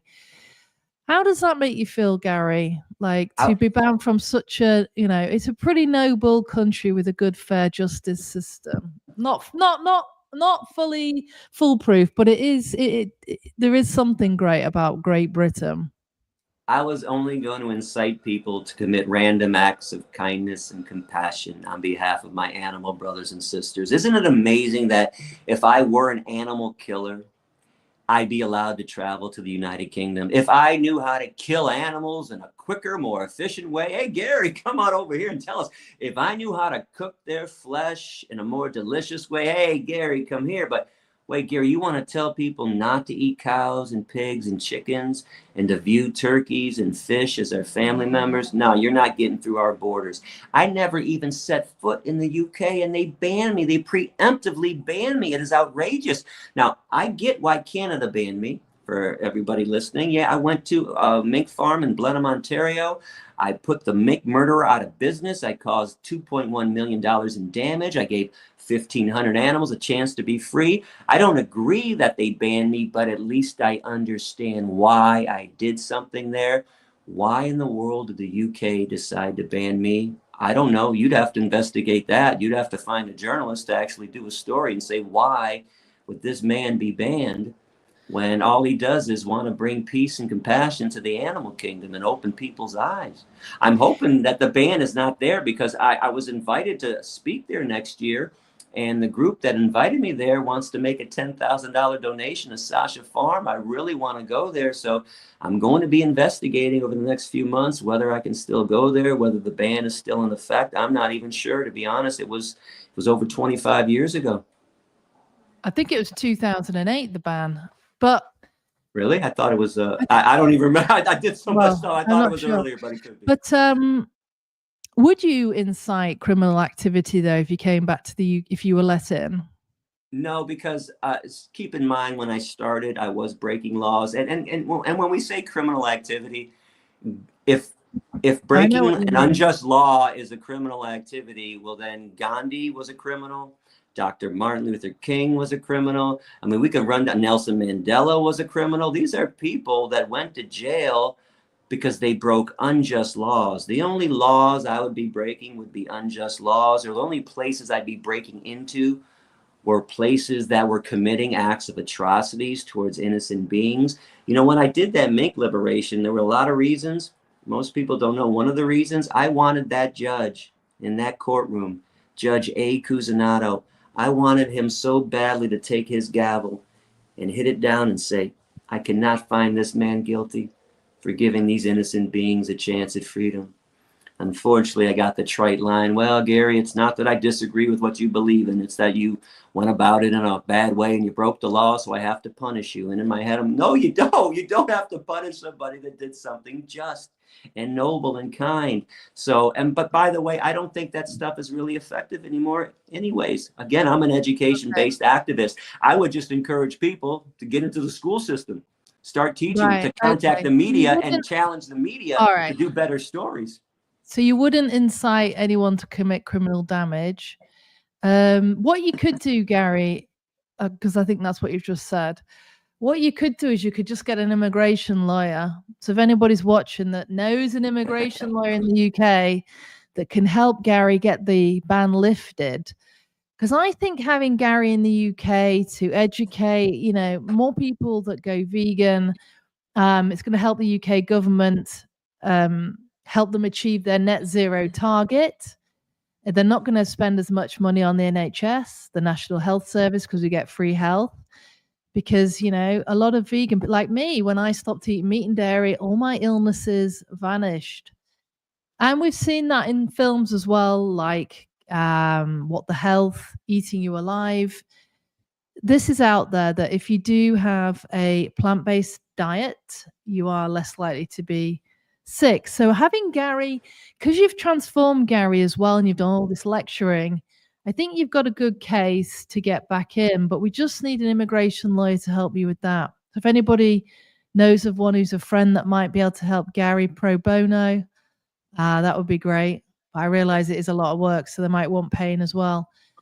The official name of my first speech back in 2002, though, was From Liberator to Educator. So that's where I'm at now. I actually haven't broken a law since 2000. I don't think you can win in the court system anymore either. I think you used to be able to challenge the court system, or at least it meant something back in the day if you went to jail and did a hunger strike too. Boy, people paid attention. Now they just lock you up, throw away the key, and nobody cares about you sitting in jail anymore. Ineffective tactic nowadays. Things change, and forms of activism have to change too. But education will always be the best form of activism. Yeah. Education and showing the truth, because when we find out the truth, we're so shocked by it, we cannot help but change our behavior. Now, if anybody does have a question for Gary, I would love to take those questions. But Gary's been so kind today to give us all his time, but he's doing it for the animals. He's doing it to help raise money for Sasha Farm Sanctuary in the US. So let's not waste Gary's time. Let's ask him some questions, and at the same time, get some money to help animals, to feed them and to get them the right care. So if you do have any questions, please make sure I'll pass on all the donations to him.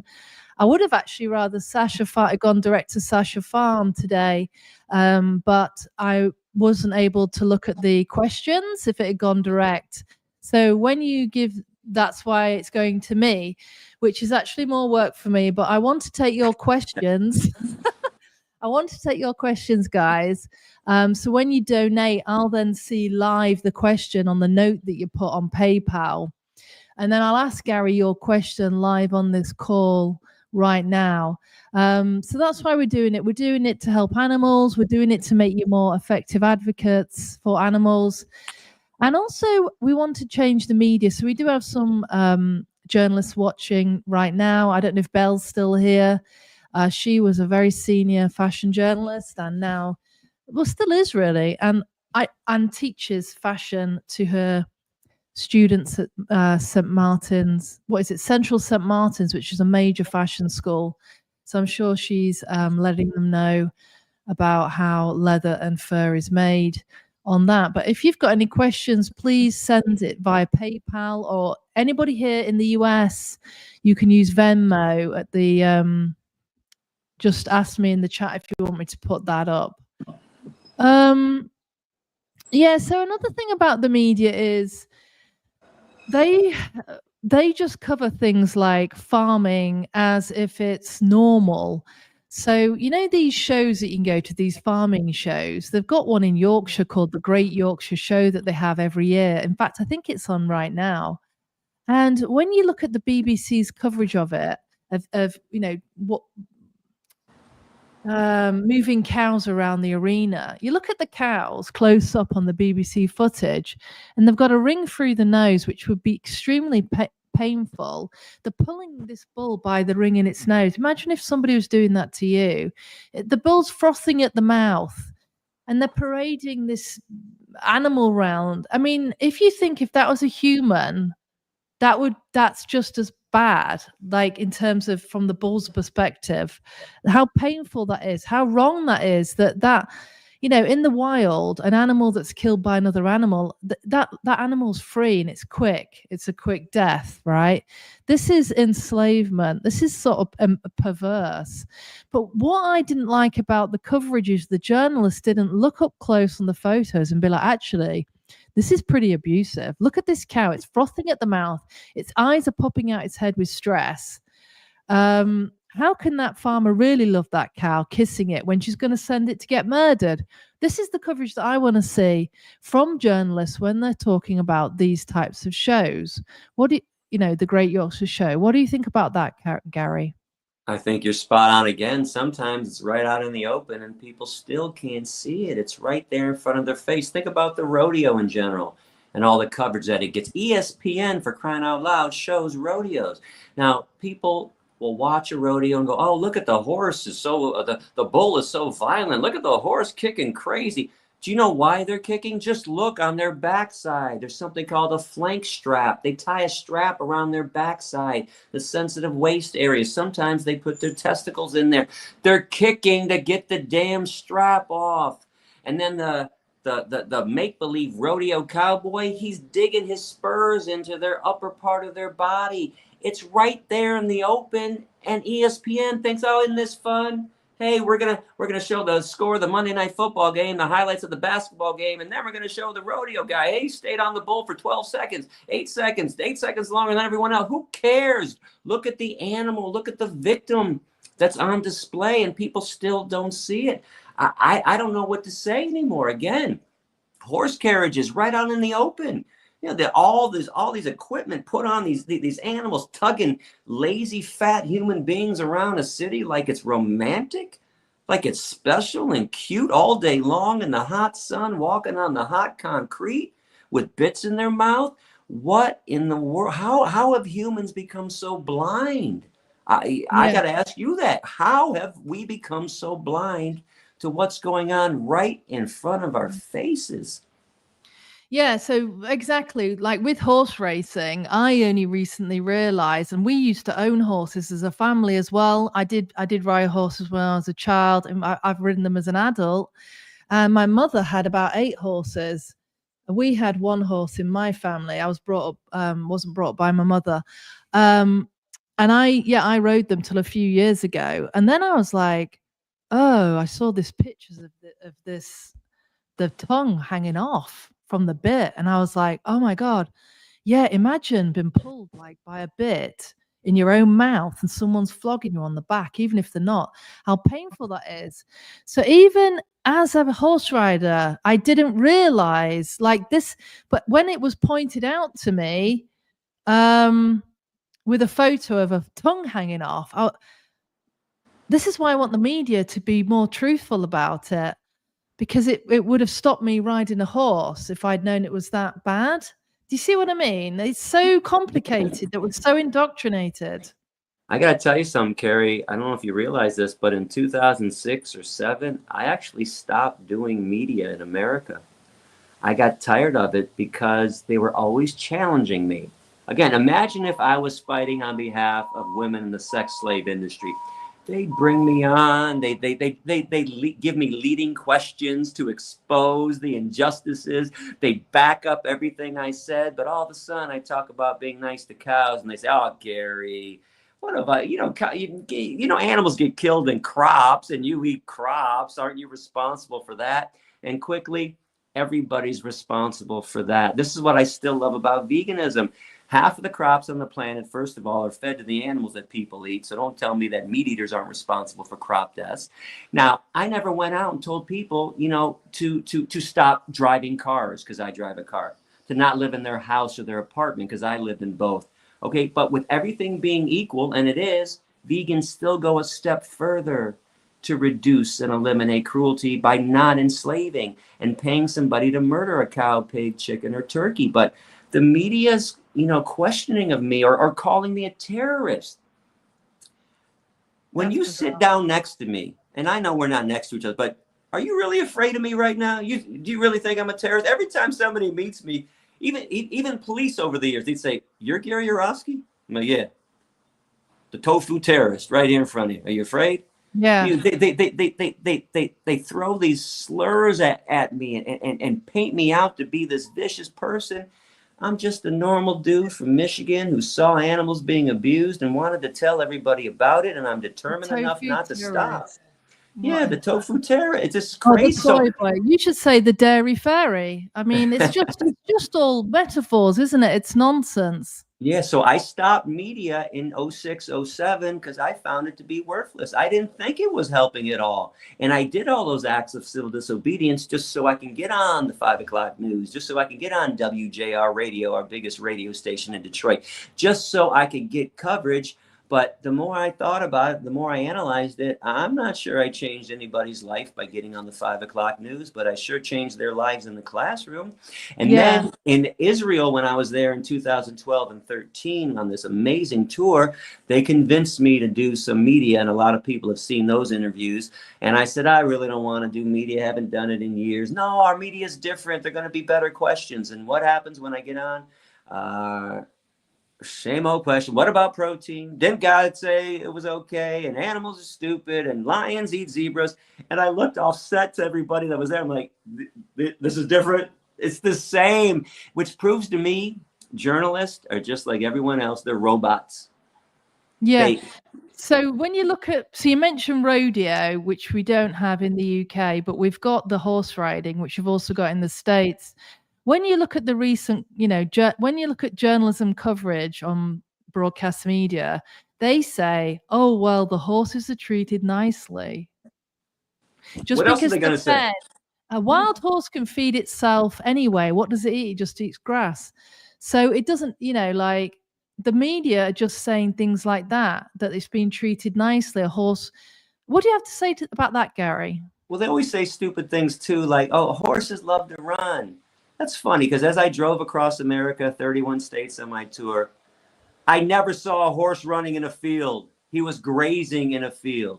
The only time I saw horses run was one time at Sasha Farm when we opened up a bigger pasture for them. They ran into the new pasture, ran in a big circle, and then stopped and started eating grass. Even if horses do want to run, they want to do it on their own terms, not with a human being on their back forcing them to run. Imagine that if I jumped on your back, said, "Run now," or "Here, pull me now, pull all this stuff for me now." It's amazing that we do this to these beings, and we think that's why they're here on this planet. Yeah, but horses don't want to be ridden. This is why we actually have a term. They're actually admitting it. It's called breaking. breaking the horse. Not my term, not the term of PETA, not the term of animal rights people. They actually say breaking a horse. What does that mean? Breaking their spirit, breaking their pride, breaking them down into submission. They actually say the word and then they still deny it and say, no, we love these animals. And what do you expect the abusers to say? I'm abusing these animals. These animals are miserable. They don't want to be here. Of course, they say all these things, that we take care of them or that we feed them and water them. And by the way, of course you feed them and water them. If you did, then they'd starve to death. You couldn't abuse them. Prisoners are fed and watered. Anybody want to go to hang out in a prison cell? Hey, next trip, let's just go to San Quentin and we'll just spend a week there. Nobody wants to hang out there just because you're being fed and watered. Are you being treated with dignity is the question, with respect, with honor? So we've got a donation here from Andy who's put in $100. That's $100. He says, Gary, you've been in prison, but so did Gandhi and Mandela. Do you realize that you have changed millions of people to be vegans and that your legacy might be when you die and that you might get people giving you honors, you know, when you've died? I guess like Alan Turing. So these people are vilified when they're alive, not by vegans, obviously, but by a lot of people. But then once they're dead, the legacy is completely different and they transform people in the future. And Andy's saying, do you realize that that could be you with your activism? I never did my activism for adoration. Honestly, I just wanted to tell people everything that I knew. And it's kind of shocking to me now as I hear about that I've changed hundreds of thousands of people, maybe millions around the world. I didn't realize people were listening, but you brought up a great point, and I brought this up in many Q&A sessions. People forget that Dr. King and Gandhi and Mandela were hated and despised in their time. Malcolm X was hated because these people wanted to make change. Frederick Douglass, Harriet Tubman, Sojourner Truth. These people were hated in their time because they wanted society to change its ways. Animal rights people, I'm going through that same thing right now. I'm vilified. I'm called a terrorist, a maniac, whatever label you want to hurl on me. But I don't care because I'm not doing it to try to make friends. I'm just doing it to try to open people's eyes, and I'm not doing this for adoration. True story, I came to Frankfurt, Germany before Cologne last month to do a fundraiser for Sasha Farm, and they sold 100 tickets to all donated to Sasha Farm, but people wanted to see me. They were all Gary vegans, and people were adoring me, and it was weird to me because I didn't want it, and they wanted pictures and hanging on me, and don't get me wrong, it was lovely and it was cute, and I do appreciate it, but it made me feel so uncomfortable. I said, can I just tell you some stories? 2 hours later, as I'm telling war stories from back in the day, I'm like, I feel much better just talking about the things that I used to do than having people hang all over me. So thank you, Andy, for saying that. I do appreciate that. I guess it's possible. Who knows what's going to happen later on in life. If they do honor me after I'm gone, I'd rather have them just honor the animals and do something for the animals on my behalf. That would be wonderful, and I'd be smiling in the afterworld if people did that. Yeah, like sort of justice for animals, for how. Yeah, that's nice. I mean, if you look at another example, is Alan Turing, who sort of was, I think he invented the computer, or he was something like that. He used it in World War II, and it helps actually stop the war. But he was vilified as well. He was castrated for being gay, and 2 years later, he committed suicide apparently by taking a cyanide pill. But now, years later, he is seen as a god, let's say. And but it's too late for him now. He's died, he's dead. But what he's been seen at, he's now been honored by the government. So it's like a complete switch. So I do wonder if the UK government would, in years to come, whether they would say, oh, we were wrong to ban, Gary from coming into the UK when he's really spreading a message of peace and love to sentient animals. Make a Justice for Animals Day in honor of Gary. That would be awesome. But it's true. But people don't know what they got till it's gone. And people like Nelson Mandela, 27 years in jail because he supported violence. People forget about that too. He wanted to engage in an armed revolution to end apartheid. And listen, 27 years. I only did 77 days in jail. 27 years, my goodness.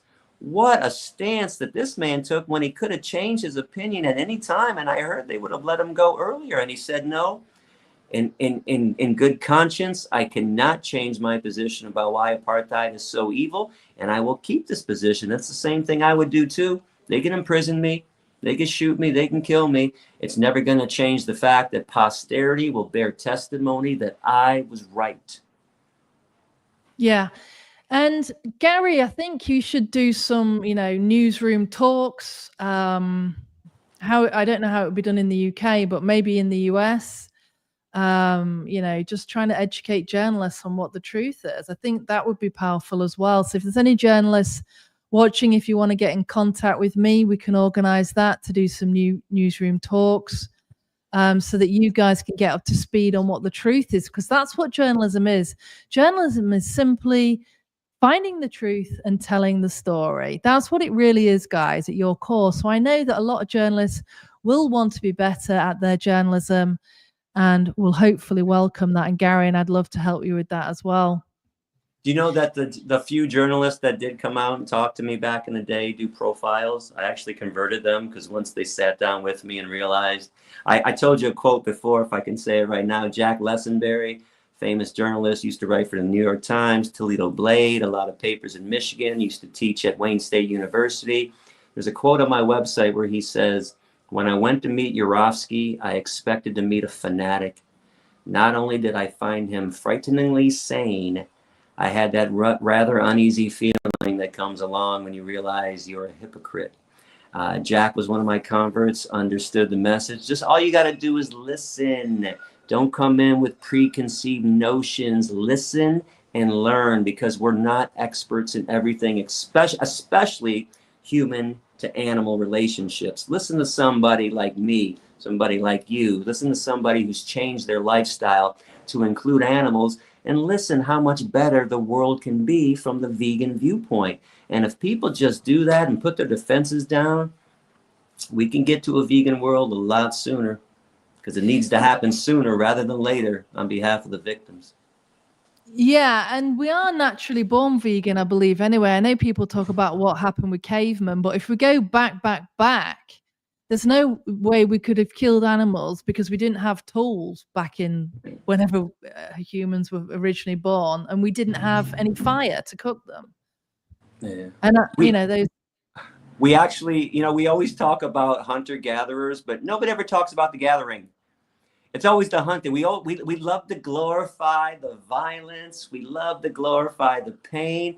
We were gatherers way before we became hunters, by the way. That whole hunting gathering was first. They say that when an ice age hit, wiped out vegetation, when we might have turned to eating animals for a survival scenario. I would still disagree, because I still wouldn't do that if I were in a survival scenario. But at least there's a rationalization there. What's the rationalization in this day and age? There's no ice age.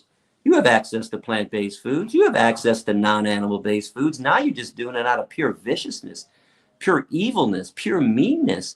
Okay, but we were gatherers. Yeah, we didn't start out that we didn't start out as vicious killers. And if you believe in religion, which we talked about earlier, the Garden of Eden was a vegan haven. Genesis 1:29, I give you seed-bearing plants for food. Either scenario, we started out as vegans, as herbivores, and then we strayed horribly.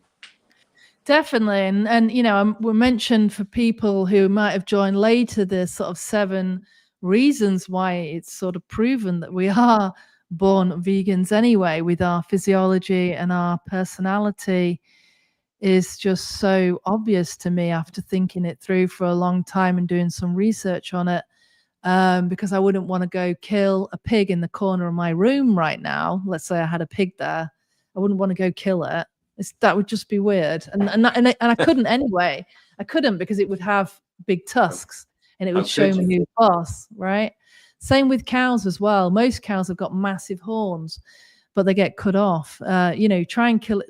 You can't even physically kill a cow. So it's clearly not in the food chain for us that we should be eating cows.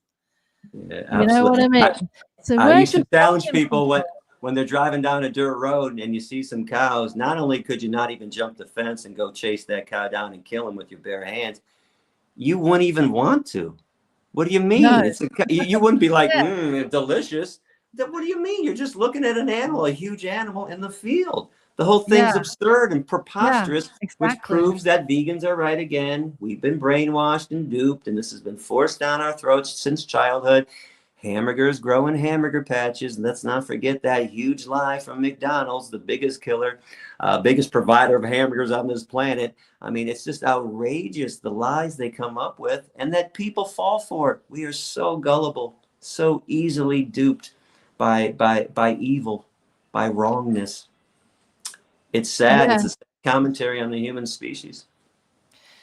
Yes, and it's also to do with school as well, when they were taught us we were omnivores. And it's like those experts that you talk about earlier in our chat, saying why we listen to these experts. Perhaps if they'd have got some vegans teaching biology, I wouldn't have been taught I was an omnivore. We were taught at my school that we were halfway up the food chain, halfway. But I don't see that as fact at all now. So I used to say, put a 2-year-old child in a crib with a bunny rabbit and an apple. If the child eats the bunny rabbit and plays with the apple, I'll buy you a new car. We have no carnivorous, omnivorous instincts whatsoever. Think about all of our childhood movies, the Disney movies, always revolving around animals, stuffed animals, right? Everything revolves around animals. So a question I also asked a lot of people, what happened along the way? What in the hell happened along the way that you lost this connectiveness with the animal kingdom? That you would cry if somebody was mean to an animal in front of you when you were a kid. Even if you were scared of an animal, you wouldn't want somebody to harm that animal. You just want to be taken away from the animal. But all of a sudden you grow up and you start making jokes about their suffering. You take part in it knowingly. You don't care. You ignore it. Get back to your innocence of childhood.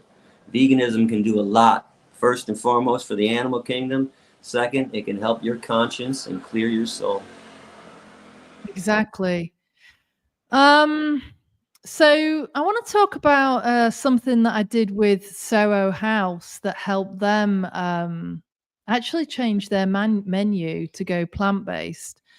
And that was simply by writing a letter to Soho House in Chiswick, expressing my feelings about the menu there. So another way some people might have done it is to leave a negative review, to protest outside. But what I did was I just sent an email and about my feelings, and I explained it all. And they were so grateful that 2 days later that I'd sent this emailing, highlighting everything, that within kind of 1 month, they completely changed their lunch menu. It was like 95% plant-based. They got chefs at Soho House coming from around the UK to have, how to cook plant-based food day. And they did that twice when I was a member. So that's what I'm saying, guys. If you're more of a thinker, if protesting outside of a hotel or Soho House or whatever place that you want more vegan food, you don't have to do it that way. You can just do it. You don't have to leave a negative review. You don't have to talk about it on Facebook. You can just write an email expressing yourself in a certain way, and you can enact change. So if anybody would like a copy of that email that I sent, I will be releasing that soon, because just to inspire you that this was actually quite easy. I was quite nervous about it though. But it was easy. That was kind of easy. It was all done and dusted super quick. The general manager actually phoned me up and invited me in. And I went in and she gave me all this vegan food for free that they'd just made in the kitchen for me, because she wanted me to test it and see if I liked it, to see if they should introduce that onto the menu. And then what happened was she said business increased at Soho House for lunch for this special menu. people who weren't vegans were eating plant-based food, and they were saying how nice it was. And then I told somebody else who's a member of Soho House in Brighton, and they contacted Soho House in Brighton. And then Soho House Brighton said, yeah, we'll change our menu as well. So this is a different form of activism. Think about doing things like this, guys, this kind of activism as well. I think it's a great form of activism because, let's face it, one of the excuses people use is convenience, meaning that vegan food is not readily available. So yeah, go get some more plant-based foods at whatever restaurant, whatever hotel, whatever cafeteria. A lot of students, after I converted them, would ask me, hey, what can I do to get active? I, of course, would encourage them to do a lot more things, but they would say, I don't want to get arrested like you do, and I don't have the courage to go free some animals from a place of torture, and I don't feel comfortable in front of a crowd. I'd say, well, go bring some more vegan food to the cafeteria. In fact, at Valley Forge Christian College, I used to lecture there for 6 straight years during the mid-2000s. During my last year there, because Dr. Bruce Marino was retiring, he said, Gary, before you leave, come down to the cafeteria. And I remember saying, Bruce, I'd rather not. He goes, no, come on down. You've been coming here for 6 years. I said, okay. And I kind of reluctantly walked in. He said, see over there in the corner, that salad bar? That's because of you.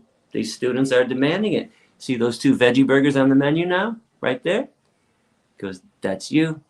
These students are demanding it, and things were changing, and more people wanted to eat salads, and more people wanted to eat the veggie burgers. So I do think that is a wonderful form of activism. You can do a lot of different forms. It doesn't have to be radical. It could be completely contacting a restaurant and explaining how, hey, I'd like to give you my money too, but you don't have any vegan food here. Why don't you put some vegan stuff on the menu? Because let's face it, this also happens because of money, animals being abused, biggest business on this planet, animal slavery. But if you prove that it can be profitable without murdering animals, and it can be, and it will be one day, they don't care what they sell as long as you're giving them money. Yeah. And also desserts or puddings or sweets, they taste exactly the same without dairy anyway. Yeah. Yeah, all those things we talk about this, all those things should be naturally vegan anyways, right? Cookies and cakes and soups, all the simple things on the menu. There's no reason to be putting animal products in there or in every single thing. You want to talk about addicts. Boy, meat, dairy, and egg eaters, they got to put it in every single thing that it doesn't even belong in. Like, what are you putting an animal product into a vegan item for? It's crazy. Exactly. Yeah, that's a big thing as well. So, if you're working in a corporation, or even not, if you're going to Parliament to help with animals, talk in the ear of somebody who's deciding what is served. Like, for instance, at Virgin Airlines, a few years ago, Richard Branson decided to stop serving beef. When I went to an event in New York, I had the ear of a commercial director there, and I said, why don't you I love the fact that when I fly Virgin, because you've got vegan food that's nice, and half your snacks and your sweets are vegan, but nobody would really know that because they taste exactly the same. I said, what about serving no dairy? Can we talk about that? So again, it's use your power, use these, use access to people that you've got to talk to the people at the top, the decision makers, so that they can look at changing their menus. Because obviously the amount of dairy that's served on flights is a lot. It's the same with hotels as well. Why are they serving cow's milk in hotel rooms in these little sachets when 66% of the world are lactose intolerant? This is how strong, this is how powerful the dairy industry is. Well, getting in the ear of somebody who's the decision maker and say, hey, listen, what about doing oat milk? Because most people like oat milk because it's creamy. Okay. What about doing that instead? It'll really help towards the eco, zero emissions that your hotel's trying to do. You'll save animals, blah, blah, blah, blah. It'll be more inclusive as well because everybody can drink oat milk. Why don't you do that rather than serving cow's milk to people that are Black and Asian, likely to be lactose intolerant? I'm white. 30% of white people are lactose intolerant, and I am as well. So why are you serving this? It doesn't make any sense, does it? And then they'll be like, yeah. Actually, I hadn't thought of that. So you've The just got truth to is, if they substituted plant-based foods for the dairy and the meat-based foods, 99.99% of the time, nobody would know the difference. I got to give you a funny example. My dad, just like the rest of my family and friends, never listened, never wanted to hear it, never wanted to try the stuff. So one day went over for Sunday morning football. We used to love eating bagels and cream cheese when we were growing up. So I brought some bagels, told him I'd buy him some cream cheese, which of course I would never do, but for some reason he thought I was. So I took the lid off. It was tofutti cream cheese. Looks just like cream cheese. So I set it down. He sits down. I'm like, come on, Dad, the game's starting. He comes in the room. He grabs a bagel. He smears it on the first one. He eats it. I'm in the corner. I just want to burst. And my dad was 411 pounds, Mr. Meat, Dairy, and Egg Eater. So the first one goes down. He's got tofutti all around his lips. Doesn't even realize it. I don't want to say nothing until the second one goes down, or at least halfway. He grabs the second one, slaps it on halfway down, and says, hey, Dad, you like the bagels and cream cheese today? Of course I do. I always love bagels and cream cheese. I said, yeah. He said, why do you ask? Well, I don't know, because it's tofu cream cheese. Oh, gross. Oh, now it's gross because I see the preconceived notion. It was great a second ago. You were just stuffing it down your face, but now it's gross.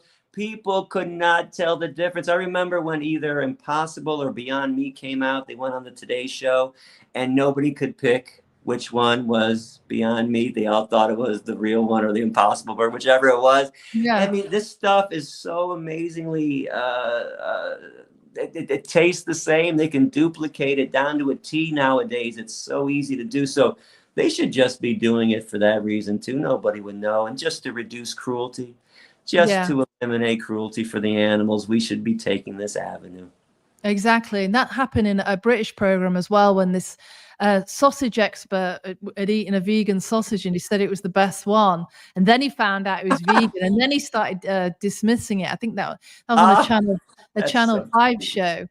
So, but that's partly the meat industry, you know, with their advertising to be so against veganism and saying it's processed. But of course, we all know that animals are highly processed as well. Yeah, that's also something weird to me when I bring up the cell meat industry. That's probably going to eliminate the meat, dairy, and egg industries as we know them. People say, oh, I don't want to eat Franken meat, Gary. I got news for you. You're eating Franken meat. Every single animal in the meat, dairy, and egg industry has been genetically modified. When I was a kid, turkeys used to be 10 to 14 pounds. Now they're 18 to 28 pounds. What do you think? The turkeys have been working out? They've been genetically modified. That's why we have animal husbandry courses in college to figure out how to make them meatier and bigger. Every single piece of meat is Franken meat right now. Cows and bulls don't go get to fornicate behind the barn. This is not how this stuff is produced. This is all Franken meat. So at least with the cell meat, it's without cruelty. Why won't people just support this and take this stance and stop making up excuses to be mean to the animals? Make up an excuse to be kind and decent for a change. Absolutely. So in the UK, different studies say different numbers, but it's between 3 and 5% of now vegan, which is quite a high number, and it's actually larger than some of the minorities. We've heard that Israel's 5%. So Sarah's just given a $20 donation. Thank you, Sarah. She says, what do you think of the UK versus the USA when it comes to veganism? I think they're both pretty progressive. I think they've both done a lot of things with the plant-based foods. I don't know the stats anymore. You just dropped some stats. I'm not aware of what the vegan stats are in America. I just know in both places it's not enough. I've heard from some friends though who went to London recently and said, "Oh my God, I think in London there's a vegan Burger King. Am I not mistaken? The whole menu is vegan." Somewhere there. Maybe. And so yeah, so there's some pretty cool places throughout London, but America's got a bunch of cool vegan restaurants too. They're both doing well, but not well enough for the animals. And even in Israel, where they say I converted about 5 to 10% of the population, which is an insane number of converts, still not enough, because that means 90 to 95% have not been converted. So It's not nice anywhere on this planet for the animals. It really isn't. And we all need to do better. Every single country, every single city, and every single person. We need to open up those circles of compassion and bring the animals in. Do some more, not less. Speak up. What do you think about like Europe compared to the US and Australia? Because I feel like it's now I'm obviously English and I've moved to the States. Apart from California and New York, which I think are very progressive in the animal welfare laws, I do feel like the UK is actually quite good for some animals. And we're getting more and more welfare laws. But in the US, it seems to be because you've got so many different states, I think that's the problem. So some states just are not as interested as others in helping animals. So where do you think you don't think what? I'm sorry, Sorry, what's the what? question? Well, yeah, I guess it's more of a rambling rather than a question at the moment. Okay. So let me formulate it into a question. Which country do you think is most progressive when it comes to animal welfare and animal rights? Well, no, not animal rights, animal welfare. I don't know about the welfare because I'm not sure how beneficial that truly is to the animals. I mean, if countries are trying to eliminate gestation crates or battery cages for the hens, all you're doing is sending people to a different form of cruelty, to a cage-free farm or free range. And I'm not looking to change forms of cruelty for the animals. I want to eliminate all the cruelty for the animals. But the leader in the world is Israel. The most amount of vegans are in Israel. But I tell you what, I'm in Germany right now. I mean, there are vegan restaurants galore, and there's a ton of vegans in Frankfurt and Cologne where I've been. So the places, yeah, right here, Germany is rocking right now for veganism. It's still not enough, though. You know, I'm never going to be satisfied. In fact, when I was in Israel in 2012, I had converted the owner of the fanciest restaurant there, changed it to a plant-based menu, and they brought me there one night and invited 300 Gary vegans there. So I did my rounds. I said hi to everybody, took pictures, sat in the corner, and I was with Erica, my ex-wife right now, at the time, and I looked at her. I said, "Wait a second, you telling me I converted everyone in this room?" She's like, "Yeah, Gary, you know you did." I said, "All 300 people, really?" She goes, "Yeah." So I went like this, crossed my arms. I looked around the room. I said, "How come I don't feel satisfied? It's not enough. It's just not enough, and it's never going to be enough until every cage is empty, till every animal is free." So I don't know how to answer that question about which country's the best. I don't think anyone's doing a great job. There are places that are doing better than others, like Germany and Israel, but it's still not good enough anywhere. If you walk on all fours, if you have fur, feathers, horns, beaks, or gills, you're living in hell, a hellhole that humans have created, and I just wish it would stop soon. Mm. Yeah, that's a good point because humane slaughter there's no such thing. Nonsense. And There it's are no humane they're Holocaust. There's imprisoned no humane all their slavery. lives. Yeah. Their short lives. I mean, half the cows never see sunlight in the UK. They're stuck in a barn. Chickens Same with too, turkeys, all these creatures never even experience sunlight on their skin, never feel grass under their feet, never get to play, never get to experience human love. How about that? As much as I despise our species for the horrible things that we do, we are capable. I've seen kids play with animals and be giddy and loving around animals, and most animals never get to experience that, never get to have their bellies rubbed, their heads pet. What a horrible thing that we do to these creatures. Or they might take the kid to a farm, and play with the sheep, play with the lamb, and then go home and have a lamb dinner. Yeah, and not And even they don't explain even that what realize they're it. getting. Yeah. Back to the lies. We always want to lie to kids. And again, the kids can handle the truth. The parents can't. Adults can't handle the truth. The more I speak to people, it is 100% adults that cannot handle the truth. And that's because their entire life they've been told nothing but a lie. So of course the truth would seem odd and extreme. Yeah. What's the future for you, Gary, in terms of activism over the next year then? Are you going to get back into lecturing again, going in newsrooms? I don't know. I'm not sure. It's weird. That's all I used to do. And now I don't know if I want to do that anymore. I got to tell you, Kerry, I don't know how to answer that question because I'm on a journey right now.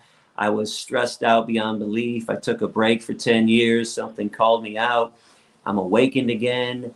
I love doing these podcasts. I love trying to teach people still on the podcast, or teach activists how to be better activists, try to show the way, share some knowledge, some insight that I've had. I'm really enjoying that.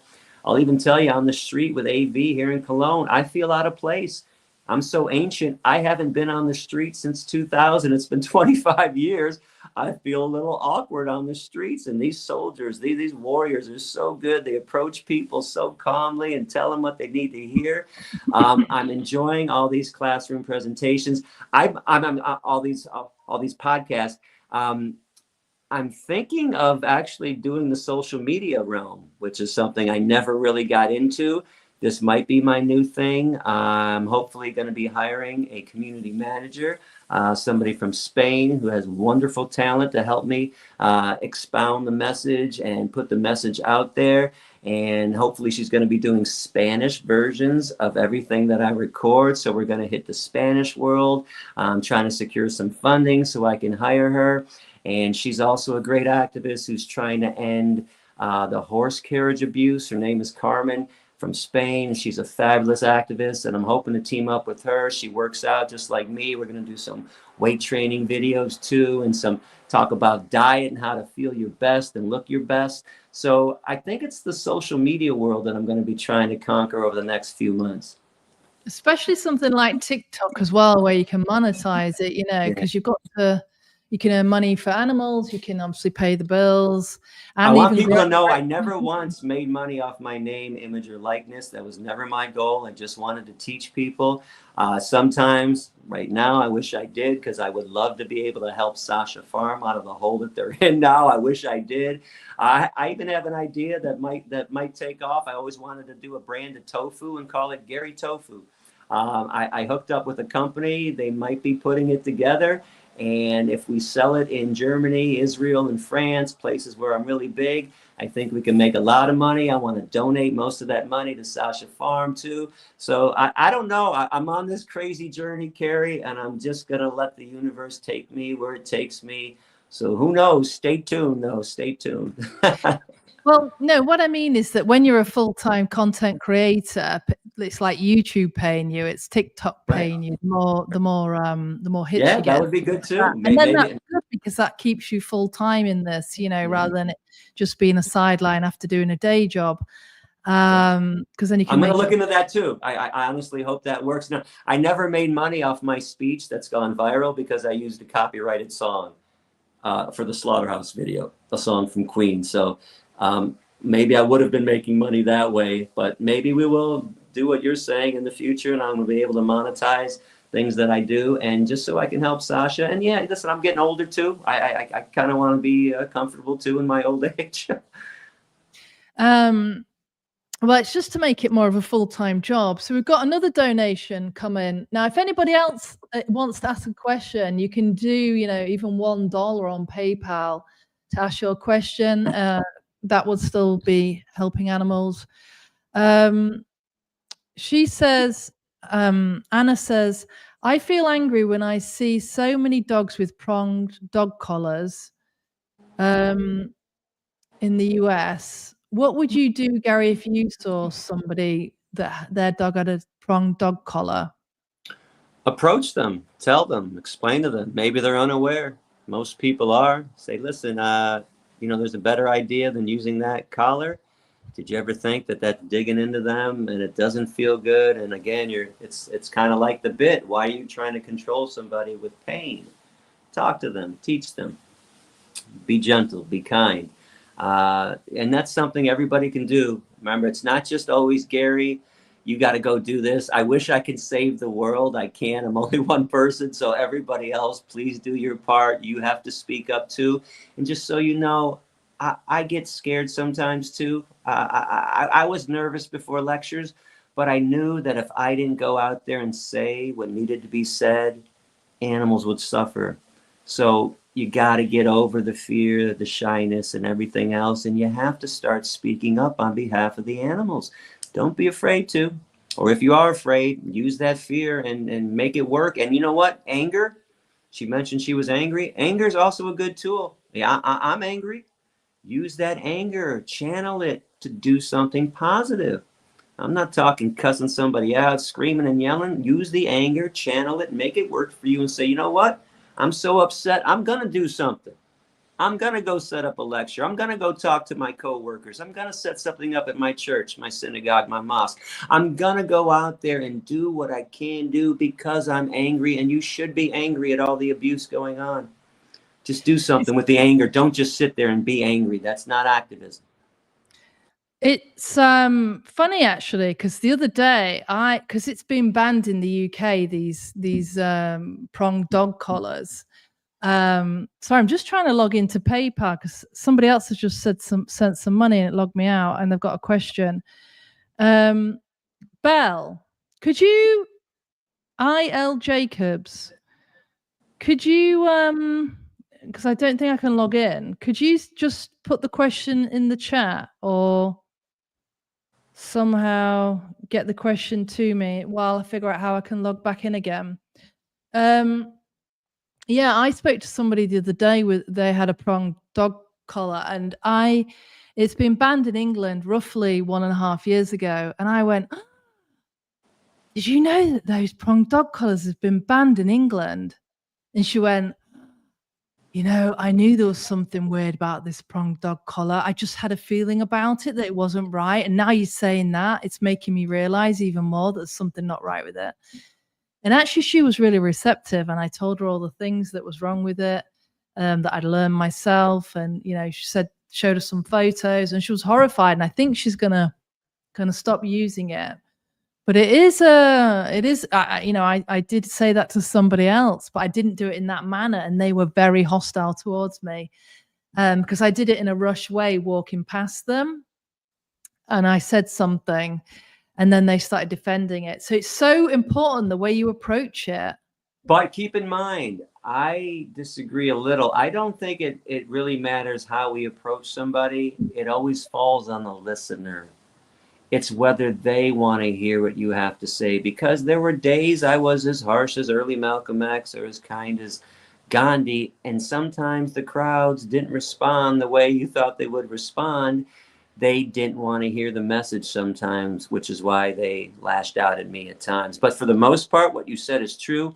Most people are receptive. Remember, 180 out of my 200 talks a year, receptive, open-minded. Oh man, I didn't know. I never thought about that. Okay, that's why I'm here. I'm not mad at you.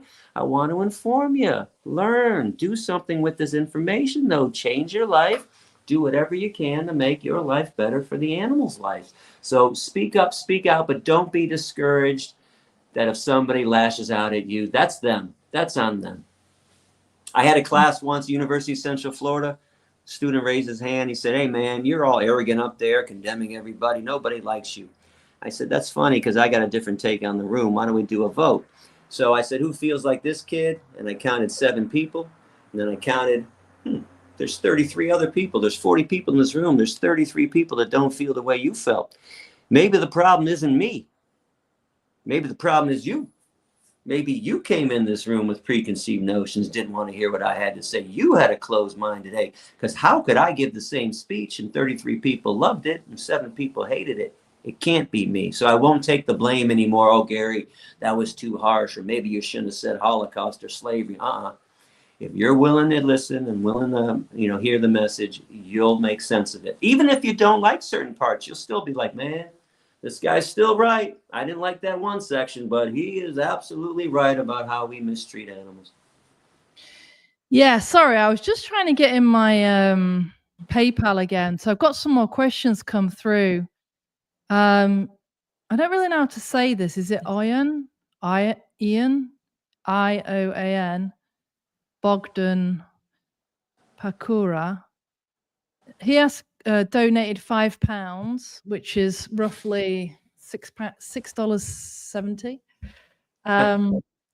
To what extent should veganism and speciesism be applied to obligate carnivorous, non-human animals? Well, listen, this is way down. This is all in theory. And I think he might be bringing it up because I brought it up in the last speech I gave in 2014. If we say, so in theory, we always say that animals are sentient beings, and they are. That means they're cognizant, they're aware, they have capabilities. They know right from wrong too. I've seen too many videos of carnivore animals and herbivore animals doing wonderful altruistic things for other animals. I've seen jaguars actually kill a baboon, then didn't realize the baboon had a baby, then take care of the baby. So I know they understand this stuff. So in theory, I don't think it's okay what carnivore animals do to herbivore animals, because herbivores are the only beings on this planet to achieve peace. They're the ones that always get the short end of the stick. They're the ones getting abused and killed more. And if we say, well, lions have a right to eat zebras, let me be clear and blunt. What you're saying is save the lion, fuck the zebra. What I'm saying is flip it. Save the zebra, fuck the lion. And then people get upset. How could you say that? Well, wait a second. You mean if you were walking through the woods and a mountain lion attacked your dog, you would say, well, it's the circle of life. Bullshit. You do everything to beat that lion off of your dog. If a wolf or a coyote attacked your cat in the backyard, you would do everything. So it's also biased for people to say, well, but that's my dog, my cat. But I view all animals as my family, not just the dogs and the cats that I know. So if we view all animals as our family, I'm not going to let the lion get away with that stuff. That's not okay. But as I told many crowds that asked me this question over the years in the Q&A session, when humans stop killing all the animals on this planet, I will fly to the jungles of Tanzania and try to convince lions not to eat zebras, but that is not my concern. My concern right now is what my species is doing, especially because I don't speak lion.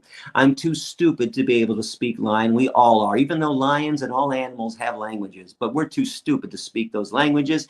I speak a human language, so I want to approach my species first. And I don't ever see myself go into the jungles of Tanzania because I don't see humans stopping the abuse of animals. So when this question is brought up, again, it's just a fun, in theory question what you would do, but it has no basis on proper activism. I'm not going to be taking part in, hey, let's go stop the lions from eating zebras. In fact, the zebras are going to have to rise up. And if people go online, I don't know if you've seen it, Kerry, you probably have. Years ago, somebody got footage in Kruger National Park with the buffalo. Yeah, and fighting back to the lions. They're going to have to do it themselves. And I think they probably are doing it more than we realize. That was just one person with a camera being in the right spot, the right moment, and catching this. And that's what's going to happen. The lions are going to get beat up by the buffaloes, by the zebras one day, by the hippos, by the rhinos, by the biggest and toughest creatures on this planet who are actually herbivores. Right. You're not saying go kill lions at all, which I think some people have got the wrong end of the stick. Of course, because they always want to slur and defame everything I say. Gary said this. I said in theory it's wrong. Of course it's wrong. I've got some more questions, actually. Now I've managed to log back into my PayPal. So sorry for the people that sent that money earlier in the chat, and I hope you are still here, but you'll be able to watch the recording. We've got £10, which is about $12-13 from Paul Zapaznik. So yeah, he's basically picking up on this. A question for Gary. During some recent interviews, you mentioned shooting lions and other great cats that are not herbivores. How do you justify killing animals as a vegan? Herbivores or not, shooting animals is not vegan. When non-vegans hear you justify killing animals is a pat on the shoulders to hunters. Supporting hunting and culling animals, regardless of species, is not vegan. Don't you think you should retract your statement about being eager to shoot lions, wolves, big cats, foxes? Yeah, I never said that. Thank you for defaming me and misconstruing everything I said. I just explained it. And again, if you say that to me, you're the killer. If you're going to allow a killer killing an innocent being, and you're a hypocrite because you would not allow a lion or a bear to attack your dog or your cat. You wouldn't back off and say, hey, Too bad, buddy. You're going to be this bear's dinner tonight. It's the circle of life. This is such a nonsensical position, an outrageous position that vegans are taking, that it's okay, again, for a lion to kill a zebra because you don't know the zebra, but the lion can't kill your dog. In fact, why don't you go take your dog or your cat down to the local zoo and throw them in the bear enclosure? Throw them in the lion enclosures. Hey, I just want to help you guys out. I know you're bored. You don't have really good food. Here's a nice fresh dog for you. Think about what I'm saying. Herbivores are the peaceful beings. Why should they deserve to die and be murdered when they don't want to? In fact, go turn on National Geographic like I have. They run away. They're running away from the animals. Save me. This lion is going to kill me. Please, somebody. And you're going to sit there and go, too bad. Nonsense. Yeah. And this is theory, people. Theory. Gary is not going to shoot lions. This is a theory, a theoretical question. So stupid. Yeah. Let's just focus on turning more people vegan. But I've got more questions because there's donations coming in. Thanks to I.L. Jacobs for donating £15, which I think is like $22 or something. There's no question there from her. So I really appreciate that donation. Thank you very much. From Sasha Farm Sanctuary. Marcello Arandias sent in £3.51 and then another donation of $3.51. Let's see what Marcello has to say. It's the same thing again, but I will put the question to Gary because we're making money to help animals. Gary has openly claimed that, you see, these came in a little bit ago. They came in like half an hour ago. So we have just answered the question, but let's just read it anyway, because that's the deal here. I actually want to add something anyway, so this is good. Gary has openly claimed that carnivore animals should be executed simply for existing as they are, and yet he released over 1,500 mink back in 1997. How does he reconcile this contradiction? Can he acknowledge that promoting the killing and control of animals who are moral patients, not moral agents, is contrary to veganism? Thanks, Mr. Beans. That's Mr. Beans, it's a cop-out to say that animals are not moral agents. You're demeaning the animal kingdom, saying that they can't think clearly. But you know what? You bring up something interesting that I never got to publicly say. I do regret releasing carnivores. 100%. If I ever did it again, I'd be releasing herbivore animals. I absolutely regret it 100%. They still deserve to be free and don't deserve to have their necks broken manually. And the other person that said this justifies what hunters do, if I were to shoot a lion to save a zebra, I'd be saving somebody else's life. Hunters don't go out and shoot coyotes to save somebody else's life. They shoot coyotes for a trophy, to cut off their heads and put it on their walls. Look at the intent. Can you think about the intent that I have? And again, if you are going to let that lion murder a zebra, you're the murderer. You're the one saying the zebra's life doesn't matter. I'm the one saying the zebra's life does matter. I still don't know why this is so confusing to people. Are you saying herbivores, the only beings that have achieved peacefulness and that know how to live in peace on this planet without harming anybody else, don't deserve to live? How horribly unvegan can you be? How horribly discriminatory and biased can you be to condemn zebras and antelope to death by the carnivores? And if you think carnivores are so wonderful, so if there's a field of lions and a field of zebras and bunny rabbits, you're going to go hang out in the field of lions? Oh, or maybe you're going to end up as dinner. And that's not so just anymore either, is it? Again, theory though. I just am a deep thinker and I've thought about every single aspect. And this is something that has to be solved. And by the way, there's a famous lion named Tyke. Look it up online. He was a vegetarian lion. He used to live in Hollywood. He was actually born in a zoo and his mother threw him against the cage. And I firmly believe, and many others, that she didn't want her baby living the life that she had to live caged up. Somebody was there, took the baby, said, hey, can I take this baby home and take care of him? The zoo director said, fine. This animal refused to eat meat his entire life. And they tried to force meat down him. The veterinarian said he has to eat meat or he's not going to survive. They were feeding him soy meat because that's all he wanted to eat back then. Yes, they had soy meat back then. And every time they snuck meat in, he refused to eat. The veterinarian even said, put some blood in there, just some drops of blood. If they put one drop of blood in that bowl, the lion would not eat it. The lion ended up hanging out with other animals that this guy had at his farm. Lambs never attacked them. Chickens never attacked them. Turkeys never attacked them. Goats, he never attacked them. He was a peaceful being, just like Isaiah 11:7, which is what the guy talks about, the prophecy that he thought that the wolf will live with the lamb, the lion will eat straw like the ox, and no one will harm my holy mountain. Tyke lived a long, healthy life as a vegetarian lion. So don't tell me it's not possible, especially when we always tell people every nutrient that anybody needs comes from the earth. These carnivores are being just as lazy as human carnivores are when they're letting somebody else eat the things that they should eat, the fruits and the vegetables of the earth, all the plants and things like that. And then they're filtering it through somebody else's body. So don't tell me, and it really irks me that animal rights people who claim to value animal life so much want to claim that they can't think clearly. They can think as clearly as everyone else. And I have videos on my website about herbivores like hippos running after alligators to stop them from killing impala. They must be sick of it too, just like me. I'm tired. Every time I'm sitting in this river, you guys come by and kill somebody. I have videos. I have a video of a hippo trying to give mouth to mouth to the impala that he saved from the alligator.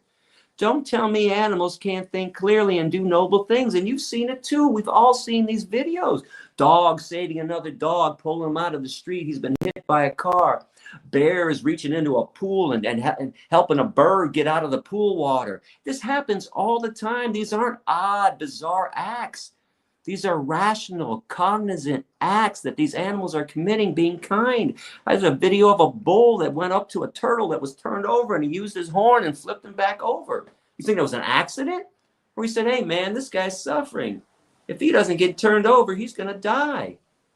Animals can make rational decisions too.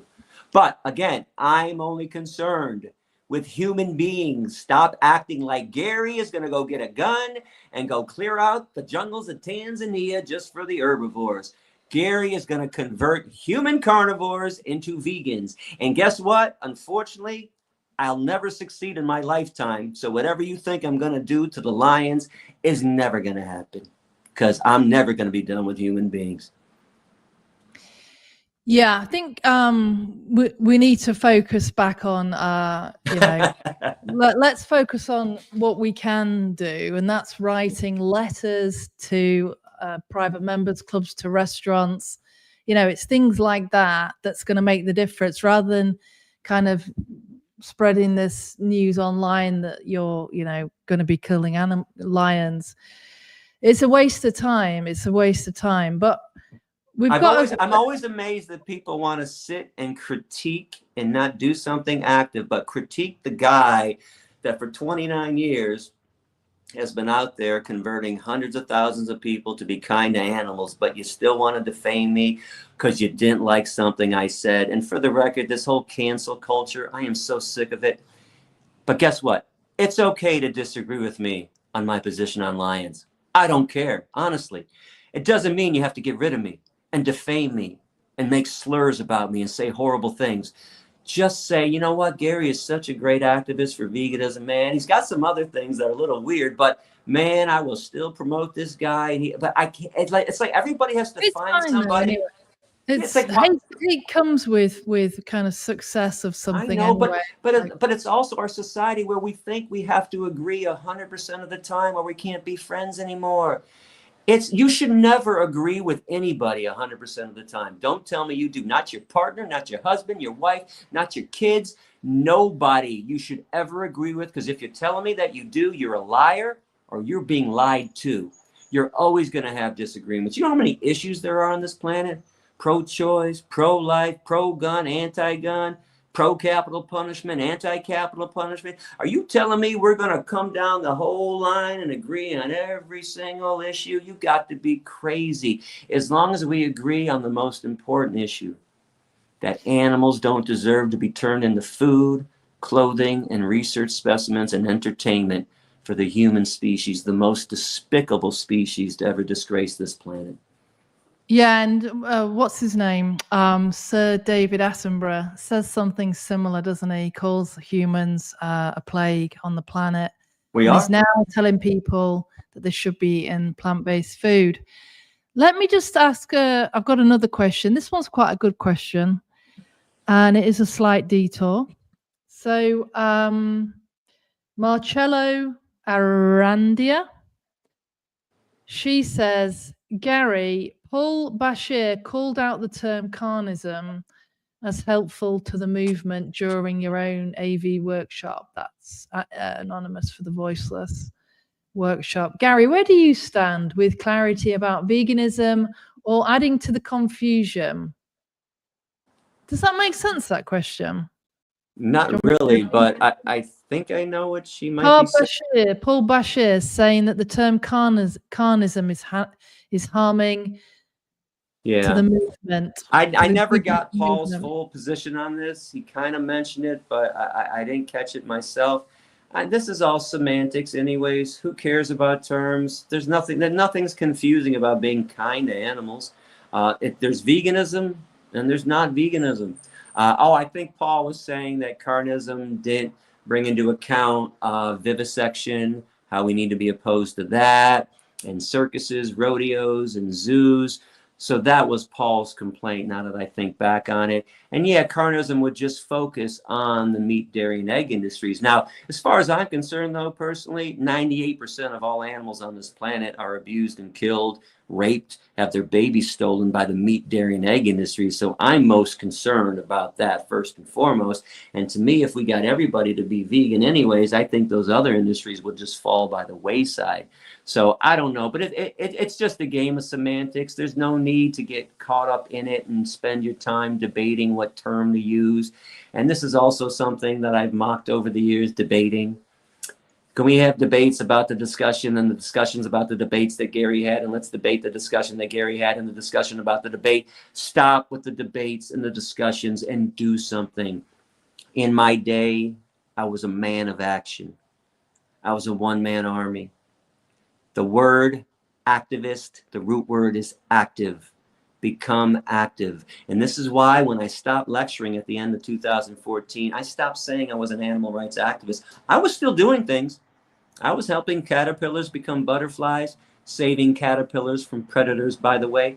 I was helping skunks not get drowned in the city that I was living in. I was helping Sasha Farm, but the word activist is so sacred to me. I was on the street corner, in the jailhouse, and in the classroom. I could not consider myself an activist anymore because of what I wasn't doing anymore. So just do something, get out there, stop critiquing other people who are doing something. Talk about no benefit or debating words or reading books. How many books are you going to read about animal rights before you tell somebody else about what you read? I had a friend in El Paso. All she did was read books. She must have read 100 books. You know how many books I've read about animal rights? One. And I never even read it all the way through. Dominion by Matthew Scully, because I couldn't believe that George Bush's former senior speechwriter was a hardcore vegan.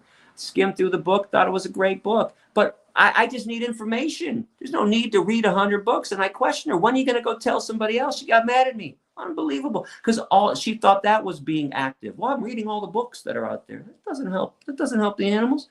And how much information can you have? What are you going to do with it? You're already vegan. Do something, people. Yeah, get active. Don't terms doesn't use whatever term you want as long as it's benefiting the animals. Yeah.